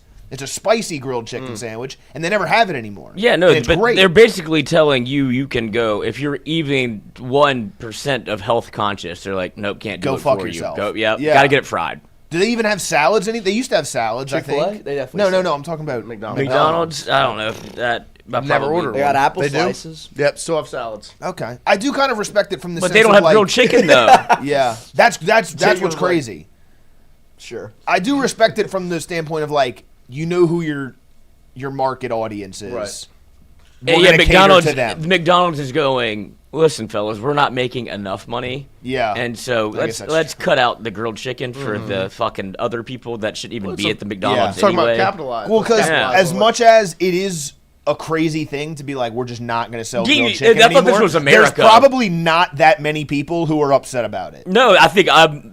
Like, one. I'm not super upset about it. It is a crazy idea to be like, we're not They not used to gonna do a the grilled snack chicken wrap, sandwich. and it was grilled Yes. chicken and a tortilla, and it was $1, and it was awesome because you could actually get some. Because the only time I ever even eat fast food is if it's like a road trip or something like Right. that, and it's Right. like, oh, at least I had something to get. Now it's like, nope, you got to get fatty. Go Yeah, well, suck on the teat of the McDouble. Definitely see where you're coming from because, like, you think go to McDonald's, get that. I kind of just think, like, I think a lot of people are in this boat of, like, I'm going to McDonald's I'm and gonna get a treat burger. myself. You know what I mean? Right. Now, I do see where you're coming from because I used to kind of be like that whenever you go to Chick-fil-A or whatever. Now I don't really care as much. Because, like, now it's, to me, anytime I'm going to McDonald's, I'm not going to be like, well, you know what? Since I'm eating McDonald's, let me see how I can make this healthier. You're going to I'm gonna go somewhere else You're for going to that. McDonald's. So if you're going to go to McDonald's, you Yeah. Yeah, get but a- it's you just, go get a quarter but then- pounder and But then and you fries. become somebody Yeah. like me who's now I'm the issue. Whenever you're trying to get something to eat and you're like McDonald's, you're like, because Right. we've done this before. Of course. They're like, you want something, not this, and I was like, yeah, I don't want that. Yeah. Because there's nothing I can get, and so Well, there's now always I'm the something bad you can guy. get. Yeah. No, You just go Oh, so patty, I'm the patty, no pussy? bun. no, Yeah. So That is like that. You're a loser. Like, I get it. I do. I just won't no, get no, no. anything to eat. No, it's not like I hate that I think that, but when someone does that, I do think like, all right, you fucking Right, loser. or I could But I just get it. the I get number the health 12 aspect that was of a it. grilled chicken sandwich, and nobody's the wiser. Right, exactly. Take off So the now top I'm the bun. pussy. You are the pussy. so Right. I'm the pussy. Right. What are you eating for Supersize lunch, me. boys? Yeah, I But missed no, out like, on I the literally, supersize. like, my buddy Bill, we went to Five Guys the other day, and he got a burger, but he got it lettuce wrapped, like no bun, just went lettuce. And I was like, dude, You don't let's be want to real have about those this. thoughts either. Like, I it's know, I like- feel bad I feel because I bad for respect it. what he's doing. 100%. But I'm like, brother, we're at Five Guys. Get the Yeah. burger. It's like hiring Will Wade and being like, "Don't go get European players." I'm not. Was it I'm not- cheaper? Because you can No, use that as a no. It's comment. the same price. Oh, okay. Well, that is. So to me, it's like Even if it's cheaper, that's we're not the getting- reason. We're getting. No, I a know, burger. but that would be a little bit Put it of on the- just put it protection. on a bun. Put it on the bun. Yeah, Just I the get bun, it. I get it. But I understand because like if you are trying to lose weight and eat healthier, there are avenues to do so at a restaurant like Five Guys. You lettuce wrap the There- burger, and I'm sure it probably tastes fine. Yeah, it's probably good. Did you But- pick five? Like, there is layers to this. Did you No, pick he Five Guys? chose Five Guys. Okay, and that lettuce there is a wrap the problem burger. with that. Yeah. If you had picked it and he wanted to join you and give Right. you company, I don't have a problem with it. Right. But he fucking picked it and went lettuce wrap. Yeah, I would say Hope he you know, pops go in the to chat. chicken We salad do chicken. love Did you you, get Bill, French but- fries? No, Well, their French fries. He suck. ate peanuts instead. there we go. But like it was just like I mean, come on, dude. We're lettuce wrapping a burger. That's what you're that doing. the That's what LSU you're doing to Odyssey? Billy. Yeah. Like It's not Lon Phillips Sullivan. That's not Lon. No. At first, I said, "Is that Lloyd?" I was like, "Wait, you talking about the what's guy on the other right guy? or the left? Yeah, The on the guy on the- right. Five Guys is crazy expensive. It would be valid if it was cheaper because Shout out it Lon. is extremely expensive. But You get free peanuts. Gosh, I love And it is a good Big burger. Mac. No, that Five It is- Guys well, does well, have the best burger. it I is the think. best very good burger. burger. Well, I and think aren't fri- all of the toppings free? Yeah. Yeah, I think you can put whatever you go want. all on the it. way, and it's like like grilled onions, mushroom. Like they The thing I like It about doesn't cost do the any deal. more. Yeah. the thing I like about Five Guys so much is like whenever I think like It's in a it's inside burger you. from America, I think Five Guys. You know what I mean? I don't know. It's think- just got the feel. Paunch Burger. Paunch burger? What's that? Parks and Rec. It's just like the same thing. It's Oh. like just a big You bring fat that up a fucking lot, Parks greasy and Rec. burger. The only thing that I don't like about Five Guys is I hate. The fries. Well, the fries are not the best, but I hate the lack of a combo. Like when Yeah. you're a restaurant, if you're fair. fast food and you have no combo, that's an issue. Yeah. You're telling me I got to order like Shake Shack does the same thing. I've got to order my burger and my fries separately. Mm-hmm. Like there should be, just like at a McDonald's, where you that have was the same price. You have meal and entree, where it's like you can get just the burger, but you can also get the meal that has the fries and the drink included. Yeah, I don't like that either. I hate the lack of a combo. Everyone should have a combo. Well, what's the extra cost? It costs more How to much? get a side of fries rather than a combo. Right. Well, I mean, I don't know. That's Five my Guys doesn't thing. have a combo. It's not even like the extra cost. I understand some It's the places. hassle. No, it's just like you're just trying to get one over on me.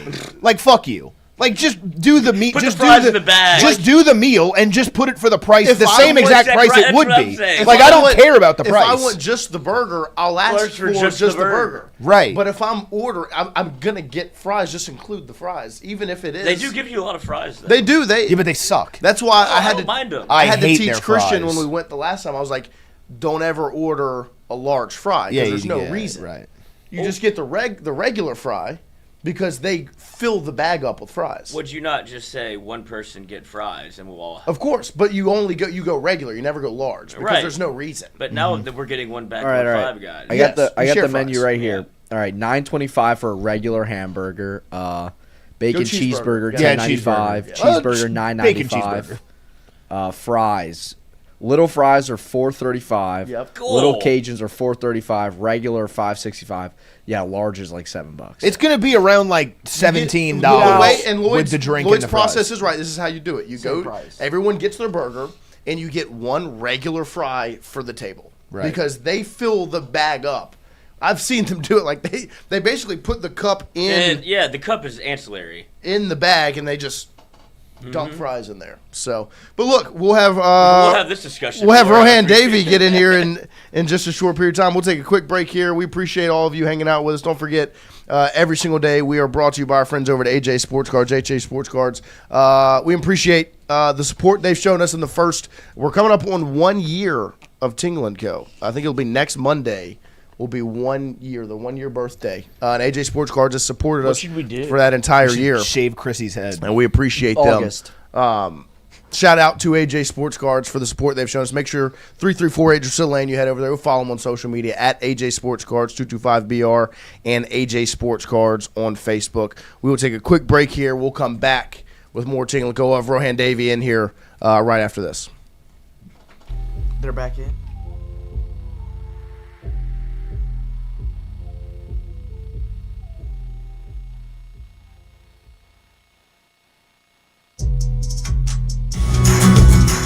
Wardo's was created in honor of Alan Ward Branning III, fondly known by family and friends as Wardo. In 2019, the oldest brother of the tribe passed away unexpectedly. His remaining siblings and loved ones wanted to honor his memory in a special way. In 2022, Ward's family decided to combine the need for a sandwich shop in downtown Natchez with a desire to pay tribute to Ward's love of good friends, good times, and great food.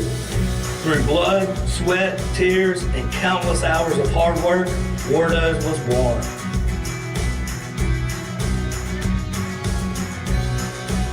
So go visit Wardo's today at 309 North Broadway Street in Natchez, where the po' boys are so good, you'll swear you're in Cajun country. Hey, Miss Lou, come visit us, Tom and Wright Branding at GOMART on the Go Deli. GOMART has clean restrooms, community coffee, an awesome beer cave, and a great selection of anything you may need.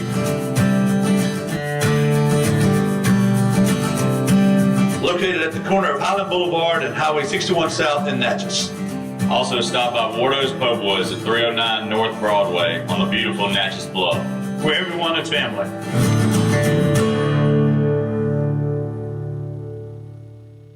When it comes to your home, the roof over your head matters. At CAS Roofing, we don't just install shingles, we build peace of mind. With years of experience and a commitment to craftsmanship, our team shows up on time, gets the job done right, and treats every project like it's our own home. Whether it's a repair, a replacement, or storm damage that caught you off guard, CAS Roofing is ready.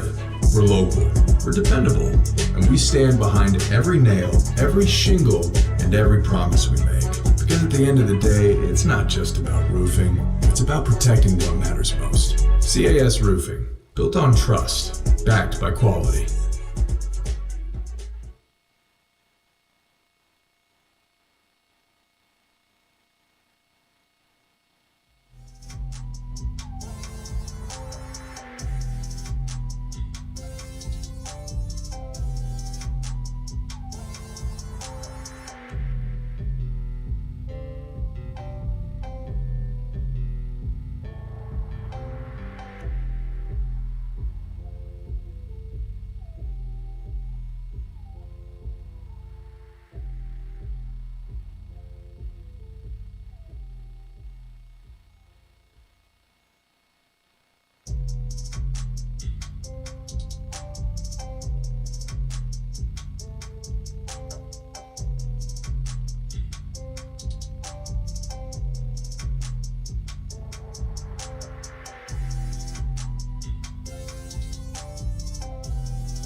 All right, welcome back here as we close out hour number 2 here on this Wednesday morning, and the vibes are high. It's funny. When Ro comes in, we always take a little bit of a longer break because we just start hanging out. Sometimes we get a little lost in it. This is the best. Ro, we appreciate you making your way in. Good morning, sir. How are you? Good morning. I'm good, man. I'm good. Good morning. It's good to see Big you again. recruiting weekend. Oh, yeah. For the Tigers. And that's what I want to start with. Coach O's back. Oh, I'm going to be so happy to see him this weekend. It's my boy. What was your reaction when you saw the news that he was officially returning? From when they started, I guess like little news or whatever started when they started a little fire, a little smoke about it. I kind of thought it was gonna happen. I really did. I thought it was gonna happen once all this smoke, and I thought that it would have. I thought it would have been a good choice, and I was happy with when I heard the news and it broke, and for a couple different reasons, bro, and good and bad. You know what I mean? Like we know what kind of recruiter he is. We know what type of genuine love for the program that Coach O honestly has for it. And also he also knows from being a head coach what all comes with that, right? The good, the good and the flip side of it, right? Which we know that our current head coach is a bit of a mercurial man a little bit. Yeah, and learning the landscape of here. So who else better to, you know what I'm saying, be there with him? And also we know that Coach O's a hell of a coach. Right. You know, he's a heck of a coach. So it's all, to me, it's all positive from those standpoints. Because if there was ever a perfect job title for Coach O, it's LSU's special assistant to recruiting. Because literally all it is, hey, put on the pullover. Come on with us, baby. And just go and go talk. Here go a list. Right. Like, you know what I mean? I mean, that's all it is. Here you go. Yeah, and bro, you know, when, you know, you see a lot of times when we hear, even in the corporate world and different sectors, you hear when, you know, people hiring their buddies and things of that nature. What do they call it? Nepotism. Yeah, nepotism. But it's like when it works or when it fits and when it's truly, you know what I'm saying, beneficial to the program, beneficial to the coach, beneficial for the hire. This is all the way beneficial for LSU. You know what I mean? And you see this all the time at every level with whether it's a head coach, a general manager, a president, and they bring in who. And honestly, man, it's when it's that type of person, it's who you're ultimately comfortable with, and you honestly have a genuine love for, and you know that person, especially in your first year here, could genuinely help you through a lot of the things that we don't know from a head coach perspective. What a lot of that stuff entails underneath, you know what I'm saying, what it is that they get done behind the scenes. So I think, and especially being at a place like LSU, right? Like, you know, you need kind of like that buffer in Orgeron. And you already know, regardless of what the end of his tenure was with his personal issues, we all know what type of love this state and this university has for that was Coach never Ed. in question. Never, ever, ever. He's beloved by the players, beloved by the fans. So, and that was going to be. Go ahead, Lloyd. And because it goes the other way too. You know how much love he has for the state and the university and what it means to him. Correct. Because I do think, look, it is something that is almost impossible not to kind of laugh at, to be like, oh, you can bring back Ed? And he's like, yes. And he's like, oh, I was joking. And he's like, no, he's coming back. But it is like it is somewhat a sense of maturity by Ed Orgeron to look at the situation and go, I have no problem coming back and taking what you would say is a demotion from his previous job. I which think is as it head shows coach. the love. Uh-huh. You know, I think it shows the love even more that he has and wanting to be a part of the Tigers. He's always, that's the one thing with Coach Orgeron that you will never question that about him, is the love that he has for this state and this university, right? So it just makes complete sense that he would want to come on. And also for him, the love that he has for Lane, I think, too, and wanting to help him through this time being here, you know, because Coach Orgeron still had to agree to it. You know, whether it came to him from Lane or whether he had to think about it, sit down or whatever, and now talk to his wife, and now go and say, hey, talk to Lane about it. So either way, he came to a decision to where I want to be back in that building. I want to be back a part of the family. And because this is the better job for him. He was never. I mean, This is what he should be. Yes. It's the perfect job. Like, I don't think nobody would have been upset if, like, in a different world, if he gets fired as head coach, like, do you want to stay and be the defensive line coach? And he would have said yes.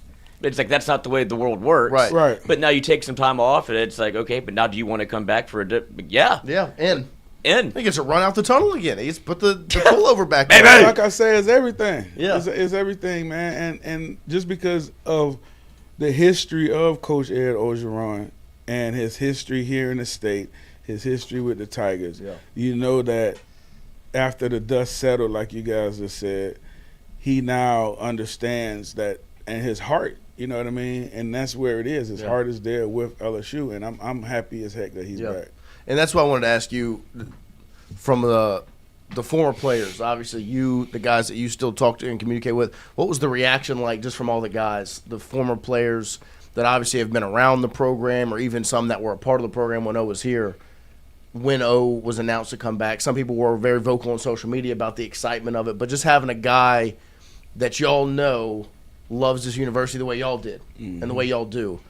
What is that feeling like between you and the other former players? Man, it's like I said, we've talked about it once it started catching a little smoke and hit that fire. So we were all hoping that he would come back. So the feeling was happy, elated, happy for him, happy to see him back. But, you know, you think about it, it lines up with everything that Lane Kiffin has done since he's gotten a job at LSU, when you talk about welcoming back former players, you know, opening up the building back to guys. You could go work out. You could do things that you couldn't do in the former regime. And it makes sense to bring back in a coach like Ed Orgeron that basically they think the same way. Coach O was opening up to us as well. He was very welcoming for the former players. So it makes sense with everything that Lane wants to bring and shows what he wants, not just to the former players, but just to the community. You know how he's been out and about in parade season and all that. So I think bringing Coach O back it's ecstatic for the older players, especially the players that play for him. Of course, like those love it. The older guys, such as myself, we love it just based on how he treated us when he was the head coach. I mean, he started the Tiger Walk over again. That's what I'm saying. So it's like we know that it lines up with everything that Coach Kiffin is doing, and bringing Coach Ed back is just not seeing another familiar face that we familiar with, talk to, go up, hug, you know what I'm saying, that type of thing. So I'm looking forward to seeing him run around again, dog. 100%. I mean, and he gets to go. Speaking of Tiger Walks, he gets to run out. It's going to be. I'm going to be running every day, baby. And he gets to run out the tunnel in game one against Clemson, the team that he beat in the national championship when he was here. Couldn't have lined up better. That's crazy. And so I want to ask you the same question, the reaction that you heard, because obviously you are very much in the 7-on-7 circuit, the whole thing with the high school players, the recruits in this state who obviously have an elite 2027 class. The reaction from them, because it's funny, like, to us, we were a little bit older when 2019 happened. For these guys, I mean, they were like middle school, 5th grade when Coach O and Joe Burrow and them won the Natty. So, like, that's their childhood team. What was the reaction like when they heard that Coach O was coming back? Them kids, man, listen, it's not the, like, same reaction that you would get if their class was closer, right? But at the same time, because they associate the Joe Burrows, they associate the Jamar Chase, they associate the guys that they look up to with him being the head coach there. And so it gives them a little familiarity with, you know what I'm saying, what he was about and the guys that he coached and trained. So it's more of, he's now at LSU and he coached Jamar Chase, he coached Joe Burrow. That type of thing. So there's excitement. It's you know what I mean? The Eastern Royal at Brother Martin in New Orleans, like, well, you know who else was one of the top receivers in New Orleans? Jamar Chase, who Coach O recruited, you know? Like, and Chase was at what, Rummel? And that's the part to me where this makes so much sense. Oh, Coach, listen, man, the in-state recruiting and just the Florida and the Atlanta, like, they've assembled a very, very, very, very, I will be very hard pressed to find a better set of recruiters than Lane Kiffin, Ed Orgeron. We talk about the running backs coach. Kevin Smith. We talking about K. Smith. Man, listen, it's a plethora. We talking about Jeff Martin. Right. You got a plethora of guys. Well, he's done it right. They built for it. Yeah. You know what I mean? They built for it, and the team that they've assembled to go out and recruit. You're talking about all coasts. You mean Jeff's been out in California, New York, all those. So it's gonna be nice to sit back and see how it all comes together. You know what I mean? Like, that's the next piece of it, and now you're going to the real lockdown stage for those coaches. It's going to be it's going to be interesting to see how it comes together. Yeah. Yeah.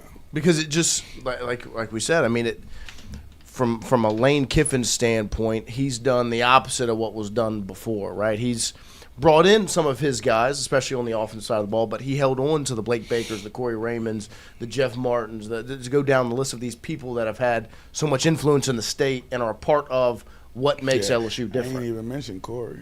Right, and then now bring a guy like Coach O back. The main man. I ain't even mentioned the main man. But that's what I'm saying. Is there another place that something like this could happen? A former head coach that got fired. Let's go. 3 of them, right? Will Wade, Johnny Jones, Ed Orgeron, all fired by this university in the last decade and have been brought back.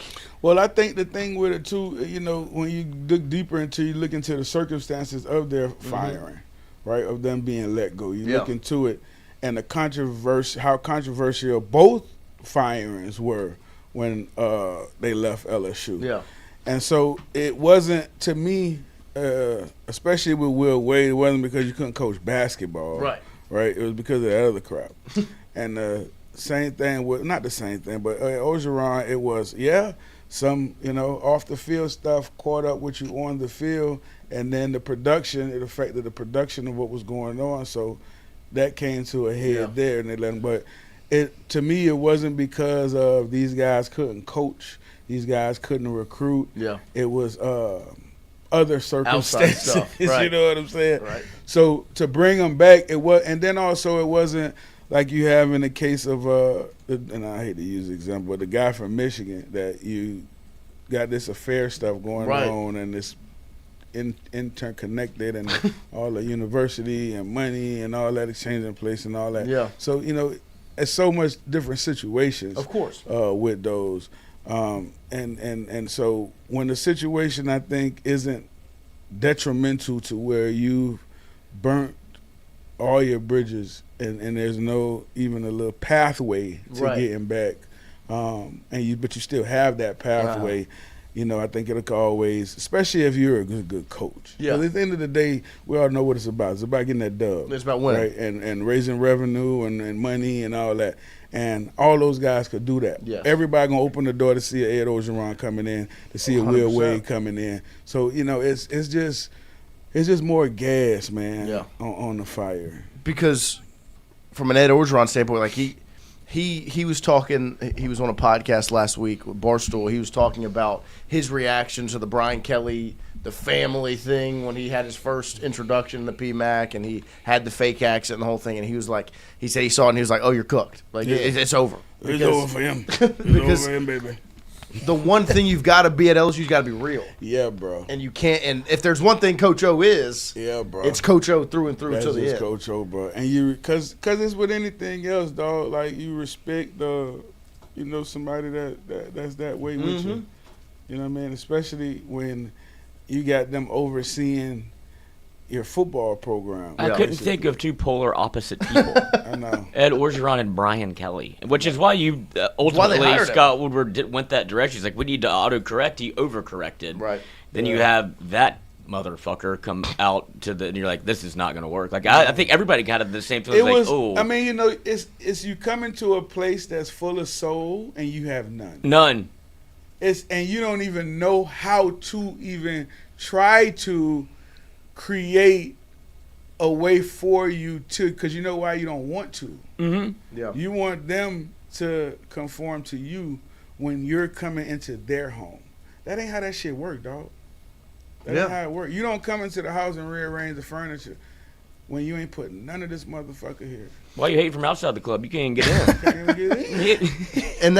And that was going to be, because you kind of brought it up. Like, well, I think one of the pieces that kind of goes under the radar now is how much the game has changed since O's been a part of it with the money and all those things. Yeah. Like, now you have a guy on staff that carries the same weight as the head coach when it comes to talking to boosters and donors and all these important people that you need to invest money. They might be more open to investing money if it's Coach O's calling them. If it's a guy that they know from Louisiana, brought a national championship, like how much does that change those conversations? I mean, it does. Coach O brings all those dynamics that he brings as a former national championship coach of being at LSU, and everyone knows his heart and soul and his passion for the program and for the state. Everyone is it's as if he's still the head coach when he walks into, because what he's gonna get introduced as former head coach. Right. They're not gonna introduce him as current, whatever his title is. Well, it's like former presidents. You still call them Mr. President. Correct. So that's it's still Mr. Head Coach. Former LSU head coach and from a national championship LSU head coach. So when you come in with those titles, the bar gets raised, and to have him and also Lane on the same team and able to use them in different ways to raise money, it's something that they definitely, and I know they are going to capitalize on, because just as many people, because see, Lane's more of the brand, face of the brand, but he also has his brand as well, right? And then you have Coach O, which anywhere in the state of Louisiana, you set him down, they're going to fill the room. Oh, yeah. They're going to be there. You know what I mean? The same thing with Lane, but it's two different type of dynamics. But if you could still stay on your side, you stay on your side, and you could conquer both sides. It'll work perfectly. It'll work well. Because that was his point we were talking about earlier. He was like, I mean, imagine the TV broadcast, like, who do they want to put the microphone in front of? You want to go interview Lane Kiffin? You want to interview Coach O? When you put in, he's gonna have just as much media requests as the head coach. Yeah. You know what I'm saying? He carries the weight of a head coach as an analyst, an assistant, whatever is like the special assistant. And I don't assistant. know what his pay is. It's 1 year, $100,000. In a Hummer. Like it's the car. It's an absolute steal of a deal. Like that's all we paying. That's all they paying. Mm-hmm. It's just a big. It's the love of the university. Yeah. Well, and I didn't know that, but that even cements it more for me. 1 year, $100,000. Well, I mean, it ain't like he need the money, but still. I mean, the last time LSU was paying him, it was $8 million. Yeah, and even $100,000. I mean, that's for, especially for Air Ocean Run. That's highway robbery. Well, because you do forget, like, the brother can coach, like, that's and he can recruit. About. Like, that's what I'm saying. Like, if for 1 year, $100,000 for what you get with Coach O. That's crazy. And that's just somebody that wanted to get back in the game. I don't see him using this as a stepping stone to be like, I can still do it. I have to right some of the wrongs that I like. I don't think he likes the legacy he left at LSU. Yeah, I think he's doing this, man, because he loves LSU and he loves Lane. And Lane. That's the only reason I think he's doing. He'd do it for free. Yeah, he would. That's what that he is doing it for free. Right? Yeah, that is free. They can't get an apartment for $100,000. It's just the love of the game, man. That is free. That is free. I didn't know that. I take my hats off to Coach O for that. I didn't know that. He loves his place. Yeah, I didn't know that. And that screams awesome. it. You know what I mean? Awesome. Like, oh hell yeah. It's just, and so it's exciting. I mean, Ole Miss had the opportunity to do the funniest thing ever. What, bring him over there? If they would have hired him. Damn. That would have. Listen, I mean, if I'm Ole Miss, I am offering 3 years, $500 million. Right. Well, because to me, whatever, 500,000. I meant to say, yeah. 500 million. But I'm making him an offer to be like actually money. Yeah. And I think he would say no. I think he would too. Yeah. I do too. Yeah. Like, because to me, it ain't about the money. Right. It's clearly not about the damn money. And in Louisiana recruiting, there's like 3 guys that kind of sit atop. And the order is whatever. I mean, there's Frank Wilson, obviously, in the job he's done. He's obviously at Ole Miss. But then there's Nick Saban and there's Ed Orgeron. Like, those 3 guys get into any room in the state of Louisiana that they want. Right. And when you lose Frank Wilson, because you tried to keep him in a role of just recruiting, he wanted to coach running backs, you had your guy. So now you move towards, you've got your guy that coached running backs and to recruit. now you've got your key to every door in the state of Louisiana. Yeah, he definitely is the replacement for Frank. And he gets you in every room. Any room that you couldn't already get in, because I think Lane's done a good job at building those relationships. Yeah, I don't think that it's the matter of getting in the room. I just think that now all doors are open. Yeah. You know what I mean? Like, even if there was a question before or anything like that, it's Coach Ed. Yeah. You know what I mean? And it's how he has the state of stuff. It's his heart, man. Yeah. For the place. So I mean, I didn't know. 100,000 still that hasn't settled in. I mean, it is. You talk about what you're bank you're account getting. left the bank account. Shit. Let's go celebrate. He's about to go offer recruits contracts that are like 10 times what he makes. His. You know what I mean? Like he's gonna be go sitting down in these rooms. I mean, this weekend you brought up the recruiting weekend they've got in front of them this weekend, big time. The list of players that they've got coming, of course, it's headlined by Easton Royal, and you know how much different that building's gonna feel. Oh my gosh! Like if you're Easton Royal, who's been recruited by LSU your life, and it was Brian Kelly and Brian Polian, and now it's Lane Kiffin and Ed Orgeron, and it's. Okay, this is like that juice in that building is going to feel so much different than what it did. I mean, it is dangerous, but it's going to be. I just imagine like when it's going to go great, it's going to be great. Like it's going to be exciting to walk into that door as opposed to, I need to schedule a meeting with the head coach when I'm a 5-star recruit to talk to him. Right. Like, no, brother, I'll kick the door down for you. I'm already here. Right. And I just. Like I said, you forget because of the way that Ed kind of departed where he's, said some things and did some things and obviously wasn't fit for the job. But you forget all of the good things that he can do, which is... Bless you, Rudy. Yeah, bless you. You over there sneezing like a little bird. But you forget that Ed can kind of... He rebuilt the high school relationships. He's the one that started the camps back at LSU to be able to get into the doors because... At the end of Les Miles' tenure, it was cooked. Yeah. Like, there was no relationship with Louisiana high school. That back big time. And so I think that's where you get with Ed. You get all of those doors. Like, you didn't have really somebody from Louisiana on the staff that was like that. Once Frank left, that was definitely something that you had to address. Yeah. And then Hank left, and so now you really got to address how you going to go about recruiting Louisiana with familiar faces. Right. You know what I mean? And you brought back the most familiar face ever. So. Literally. Yeah. I mean, and like, you know what I mean? And they still got Corey. You know what I mean? Got Blake. So we good. Yes, 100%. And I mean, this weekend's gonna be extreme. And Ed worked with all of them, right? Well, and even when you look at the Brian Kelly tenure, who are some of the most recognizable faces of that time period? I mean, you look at, obviously Jaden was a transfer, but Malik and Brian at wide receiver position. I mean, do we remember who they committed to? It was Coach O. They played a year for Coach O. It's just, and to me, in the same kind of breath as walking into that building this weekend and the recruiting, the field. I mean, September 5th was already going to be crazy. The season opener versus Clemson in Death Valley, the whole thing. But now it's got even a little bit more of a boost because, I mean, are you think Lane and O are going to be like locked arm leading the team out of the tunnel? No, because there's still the head coach dynamic. No, because at the same time, it's still Lane's team, of course. So bringing on Coach Orgeron is just from the dynamics that from the football and the coach's perspective. It's exciting for the community, of course, and Coach Orgeron brings a lot to the table. Yeah, but from in the building perspective, I'm Lane's still the king. Oh yeah, hell yeah. Because he had to okay it too, right? You know what I mean. So, I don't think he. But see, the thing is about Lane, I don't think he would mind like letting O get in front of him and set his jaw and get him fired up, and then Lane lead him out.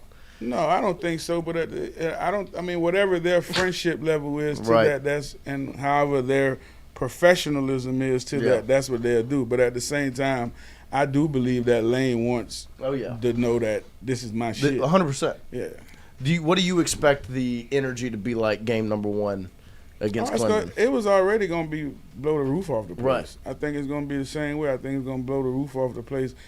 I think Coach O adds an extra little dynamic to it, but I think from just because of what this season to me means in the history of LSU football and what it means in our progression and trajectory is why it's super, super important to me and a lot of other people. and just to continue where we going. I mean, and bro, honestly, and to see where we are, because like I said, ain't no expectation but playoffs. Yeah. Like, that's the first expectation, and the next expectation is national championship, and that's it. You know what I mean? That's when you set goals going into your season. You know, Coach Saban, the goal is to always be win your conference. You know what I mean? SEC West, we got to win the West, because if you don't win the West, you don't get a chance to win the whole thing. Right. So then it was, you know, SEC champions, and then after that, it was national championship, and that's the only way you could go about it. And Yeah. I'm sure Lane knows that, because he played with the Godfather forever. So No, he knows. with him, excuse me, yeah. So ain't no difference here. He think, you know, it's all, you know, roses and bouquets and shit like that now, and pleasantries and all that. But once them boys report their camp, and you know you're a month away or whatever you are, all this fanfare and all Right. that from a player's perspective, from a coach's perspective, all that shit go out the window. Yeah. So now it's time to see that product on the field. And same thing with boosters, same thing with, you know, the people giving all the money. Right. It's time now to see where all this is going. The and what return you on my want. investment. You want to see what's going on. So if it ain't playoffs, the national championship, then, you know, what's Yeah. it all for? Yeah. You know No, what I mean? it's gonna be exciting. But I think they're gonna blow. I think the fans gonna come out. I think they're gonna blow the roof off the place, dog. Oh yeah. I really do. No, I really mean that do. first month of the season where I think you've it's got gonna be a spectacle. Clemson game 1, of course you've got Tech game 2, then you go to Oxford, Yeah. and you come back from that you got A&M at home. Like Yeah. that first month is gonna be It's nuts. unbelievable. It's and this is the thing with it. It's like you really got a gauntlet now for LSU at the front of the season, Yeah. and the back And the end. half. You know Yeah. what I mean? So how they start is super, super important, because you can either dig your hole or you can either pad your cushion. Yeah. You know what I'm saying? No, 100%. I mean you're starting the season with a Power 4 opponent in Clemson week 1. You have Tech in week 2, but then you're going to Oxford, which will be the most hostile environment maybe ever this year. in college football. This year. It's going to be nuts. So in game 3, and depending what that looks like, you've got a Texas A&M team who made the playoff last year coming back, and they return a lot of their now roster. A&M's going to be good. Right. Any team that returns in modern college football, Yeah. if you have a stud quarterback from the year before, or what you seem somebody on the cusp of being, and they return to that university, that team's going to be good. Yeah. Unless you're Because- LSU. Unless you're who? LSU. Yeah, but that whole nuts shit was some bullshit. Because we were saying the same shit. Right. Like, That was got a your bull quarterback crap. coming Yeah. back. Yeah, I know. A&M brought back all their players, so all of them returned, and most of their receiving core came back. Their defense came back. Their next recruiting class Right. that was behind. So A&M's going to be formidable, more than formidable. Oh, 100%. You know what I'm saying? So They could be with the toughest opponent on the yeah, schedule. yeah. And then there's always some shit when we play A&M. Of course. It's always a game is always tremendous competition. Yeah. When we play them, for whatever reason lately, bro, when we play A&M, they get after each other. Right. And I love it. You know what I mean? They Yeah. compete hard. But listen. So those first 4 weeks, you got to come out those first 4 weeks at the worst 3-1. 100%. Because it could be At the worst. 1-3, 2-2. Very easily you could make Well, that you know pitch. you got to win for sure week 2. Of course. But the other 3 games are very formidable opponents. Oh, no If you doubt. lose to Especially, Clemson, but right. especially the first one, because it's the first one. Right. Right. 1-0. That's right. We learned. That's right. Turns out that's all he was really talking about, was just going 1-0. That's it. After that, he wrapped it up. That's it. It's Hey, over he with. did, but I mean, his pitch was 1-0, and he did it. Delivered on his promise, huh? Didn't have anything else on the schedule. It was fun. I mean, that was the highlight of the season was game 1. In September. Yeah. It was actually August 30th, I think. Okay. So it wasn't even in September yet. Yeah. That's the word. That dude It was does. unbelievable. But it's gonna be special Yeah, for it sure, is, bro. It Yeah, really it is. And the build up now is just gonna keep. And I'm gonna tell you, Growing. after that A&M game, after Ole Miss, A&M game gonna be more important, because you coming off a damn Ole Miss. Right. Like you've got to be able to. Every week you got to get up. Oh yeah. In the first you've 4 gotta- weeks, except you can take a little breather against Tech. Tech. That's what we thought last year too. Yeah, no. Oh, fuck. That was brutal. Wasn't it? That defense was crazy. Were they? Yeah, they were. Yeah, they were. It's the same we thing. suck, but they was great. They had some good players over when there. They LSU's did. defense was ass. He's like, man, that Guggenheim from Nichols is pretty good. Yeah. Maybe y'all are ass. LSU should go get him out the portal. Yeah, get him out the portal. Yeah. We need a tough runner like that. Yeah, he can't run the ball. Yeah. We put up with some bullshit. We did. Rudy will cut up back there. Put Rudy back there. I mean, I He get was- hit. I he get was hit locked once. in at practice one day. He was videoing the running backs, and Kevin Smith started coaching, and Christian just kind of put the camera down and He just started stopped. nodding his I head. ended the video. I ended the video. Put the camera down. Was about to start videoing again, and I started listening. And I didn't pick up the camera for like 3 minutes. I just He started started listening. getting coached. He was hitting with, yes, coach. Yes, sir. Yes, sir. Let me ask you a question. Yeah. Why? Why? He was close enough to where I could hear him, and he was coaching them about pass protection, and I just kind of forgot what I was doing. I was just like, He was locked in. He was like, I might get a rep. So again. Why? Why? It's good Good coaching. coach. No. Why were you so locked into that? You plan on coaching running backs? I was No, he was gonna curious. play. I was curious as to what he was saying because I've never played football, so I'm like, all right, well, like, what is he telling them? And then it just turned into like, Okay. Let me get the drill. Did you understand? Well, explain it to me. it was pass protection, and he went like the initial hit the running back makes on a rusher. He said to punch, and then like kind of restabilize and like, I don't know, maybe back up his feet or something like that. It was a little while ago, but he said punch and then go. I guess it was kind of like a stunt, like punch and then get out in the flat or something and catch the ball. That's kind of what they were working on. But I remember like learning it. You know, he's like, keep your core tight. And I was like, okay, yeah. I'm squeezing, coach. I'm squeezing. You're so interesting. I mean, good coach. He is a good coach. You caught me? Coach. Yeah, he is a good coach. I was just wondering why you were so locked in when you supposed to. I didn't mean to be. Because he's the least coachable person I feel like I've ever met. What? Ooh. Christian. Me? Yes. Yeah. Least I coachable? wouldn't Yes. say that, though. I wouldn't agree with that. I wouldn't agree with that totally. I would want to put Christian through like the gauntlet machine, the running back gauntlet machine, where you got to run through the pad. I wouldn't get through that. We'll take the gauntlet out and just have us three just hit smacking him. Why? You would get I hurt. feel like you're the most uncoachable. That's fine. You still think you can play shortstop on the softball team? Yeah, I would. Hold on, Rudy. I would. What they said it in.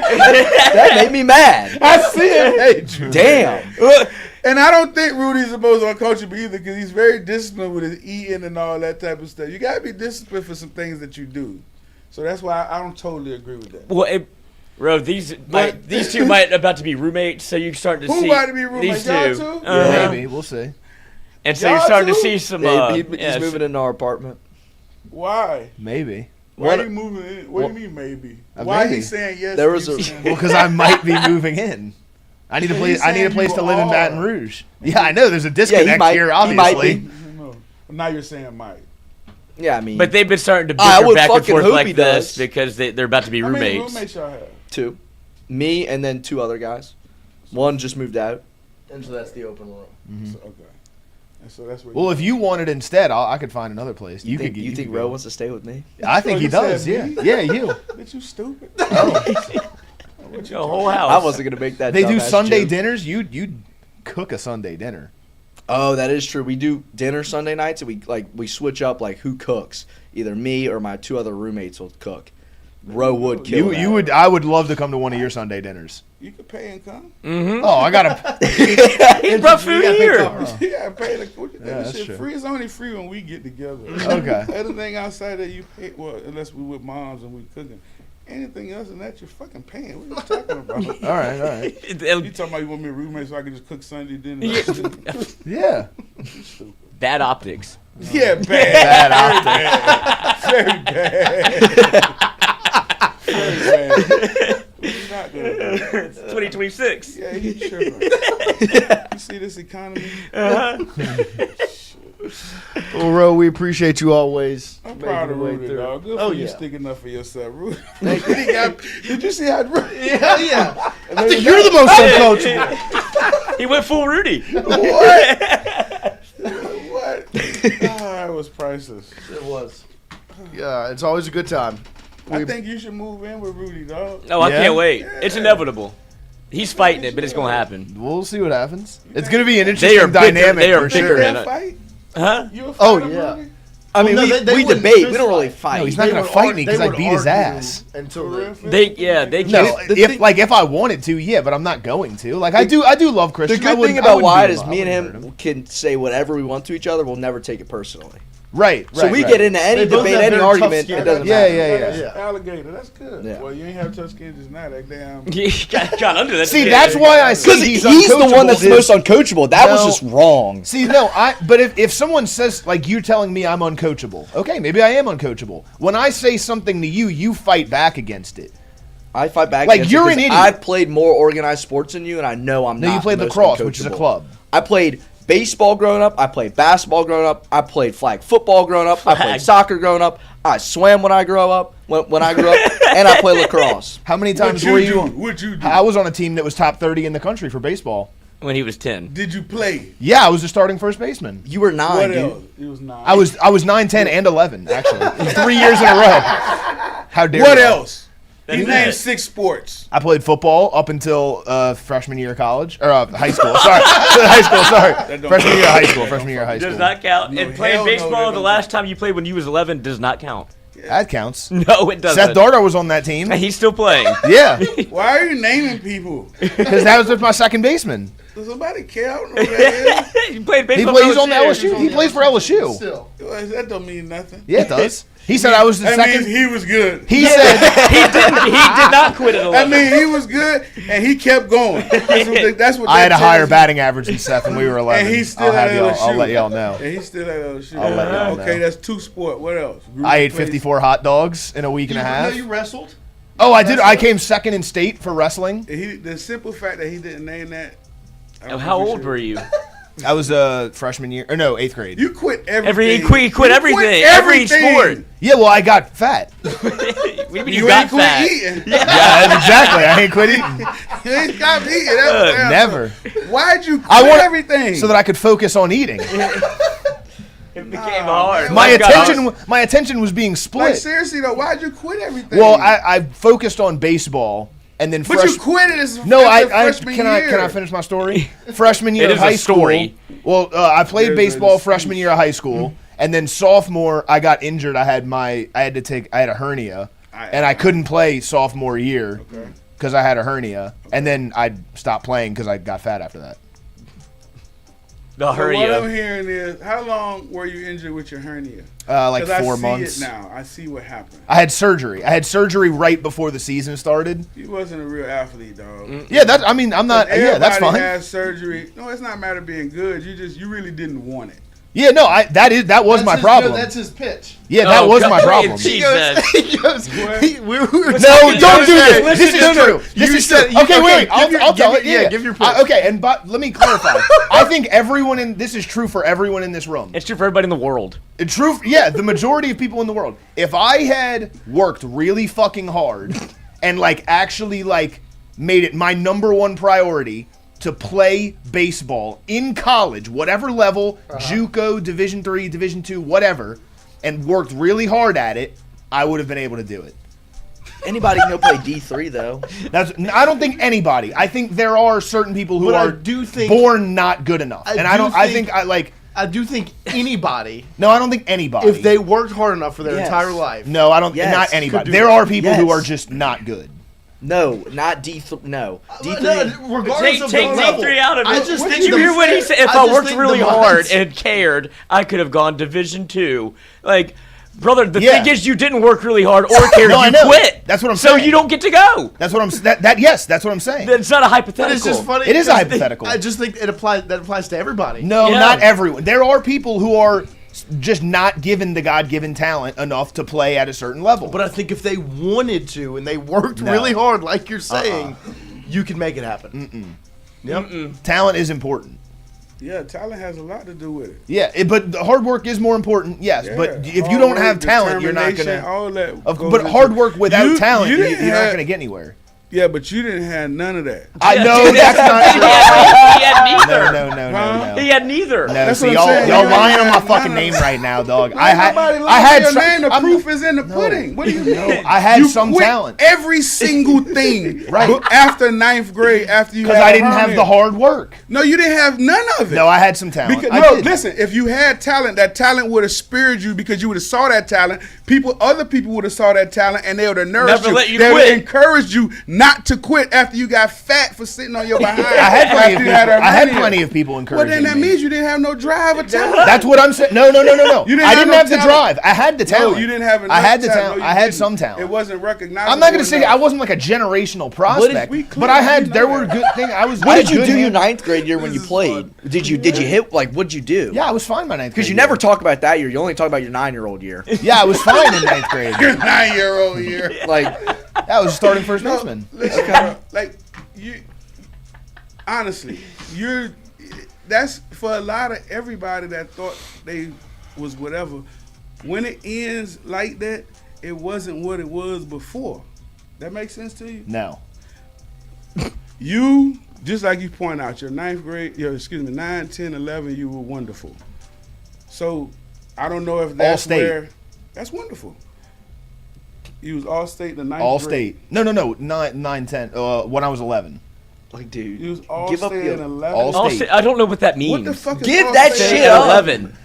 The best You first- can only make all-state if you're in high We're school. talking about high Best school. first baseman in the state. Yeah, no, shut up with that. That makes, bring the evidence. But I do. I have this. I have the plaque in my room. His dad's a trophy maker. No, that's not. No. I do- I don't want to see it. He didn't make that I one. want to see the rankings. But I do agree with your Okay. point That's what of I don't know where the rankings are. putting your head fine, down. You said you was the number one. I'll give you the list. I'll write number 1 and my name next to it. There it is. But you don't understand. You talking, but you got when you say stuff like that. That's like me saying, you know, when I was coming out of '97, I was the number 1 rated quarterback in the country. You could go and see that shit.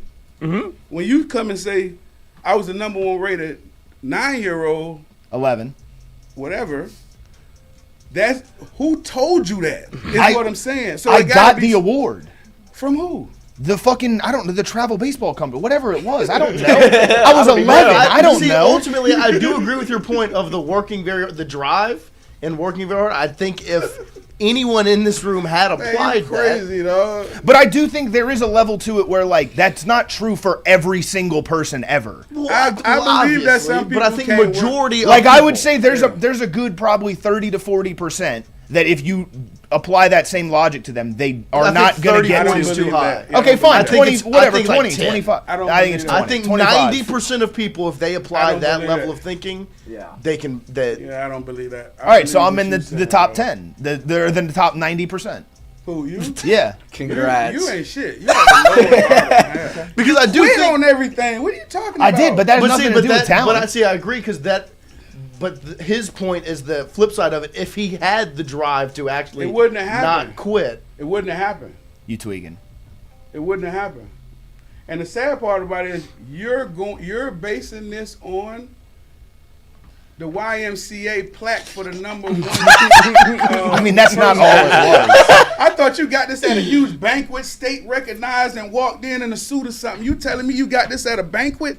Come on, man. I don't You think there was a banquet, to you be didn't even honest. get this from the Aquinas Club or nothing wasn't a like that. What banquet. you talking? It was at I a know. tournament. I know that makes it worse. You are shitting on his You best know- life achievement right now. No, Roach. because it's not real. no. I'm thinking he telling me this thing. He went to a big banquet and it was like 5 guys up What for is the this? award. And he walked in. What is that? That's your profile, Wyatt. I gotta get, Oh, hell yeah. I gotta get up close and look at that. Please put it up. They're not going to have There's no stats. Oh my gosh. hell yeah.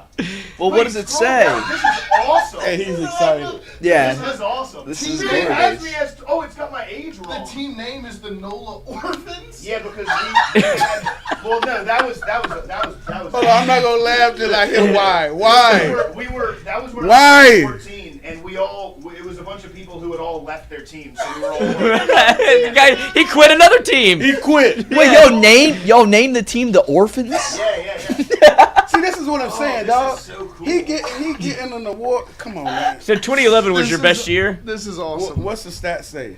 No, they don't have his stats. His team stats, though. How old are you in 2011? Why? 2010, 2011, and 2012. He was 10 years old in 11.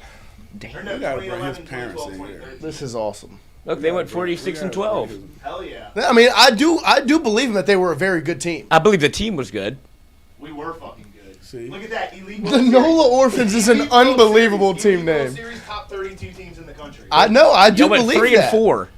Is Yeah, that who's the fucking top 32 teams in the country, dog? No, 3 and 4 is that the tournament you got the award at? No. This is awesome. No.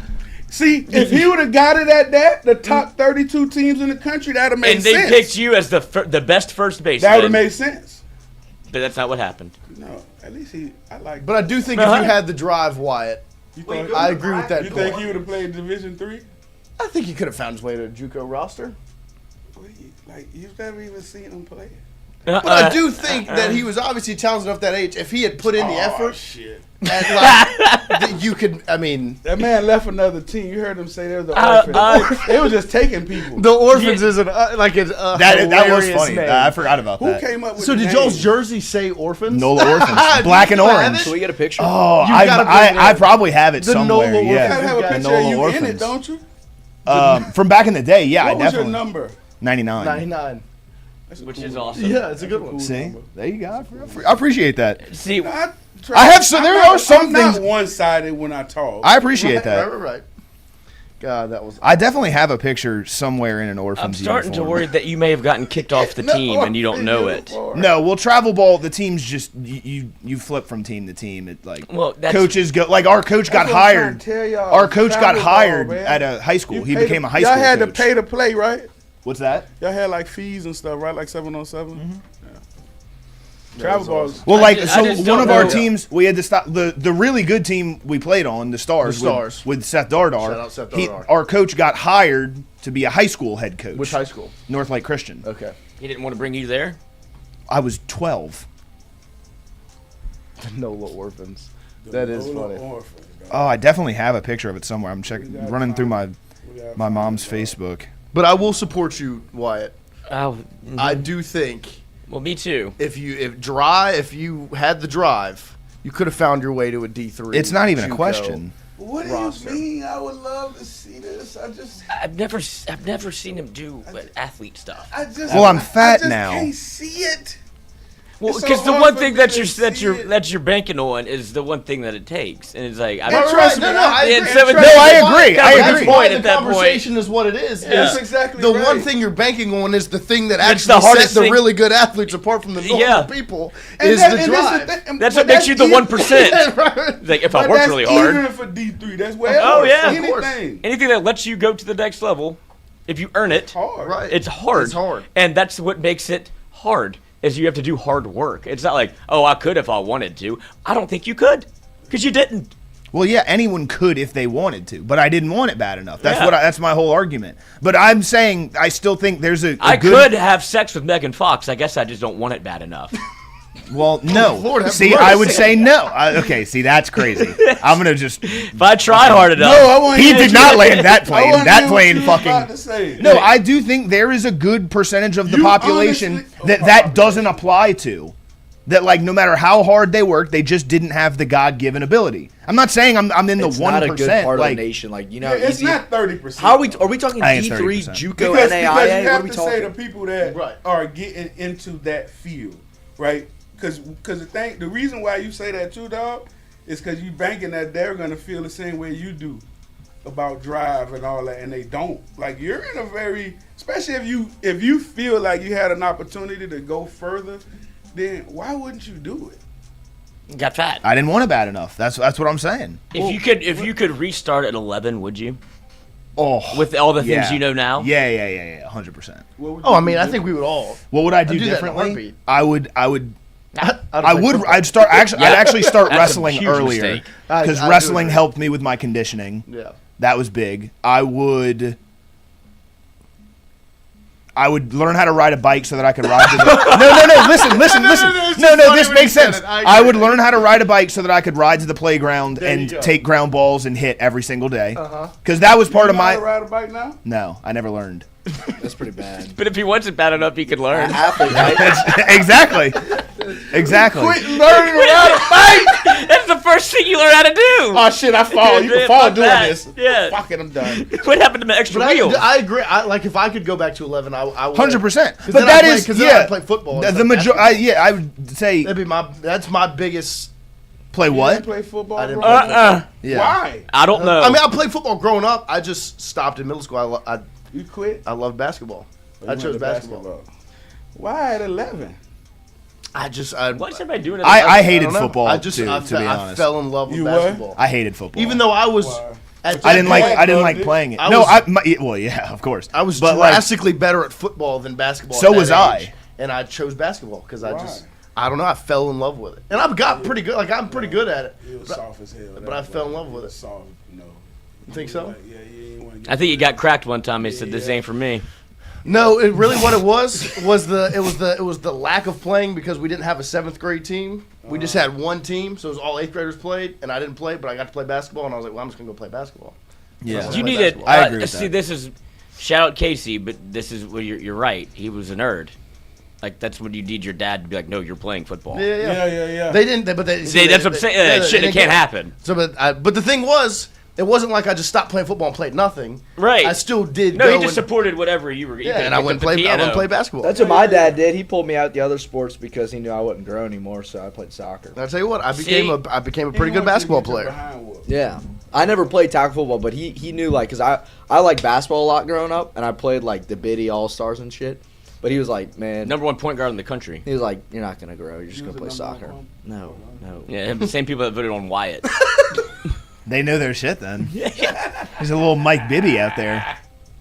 See, I didn't even have like I guess technically my father or mother should have been like, you don't need to be playing football.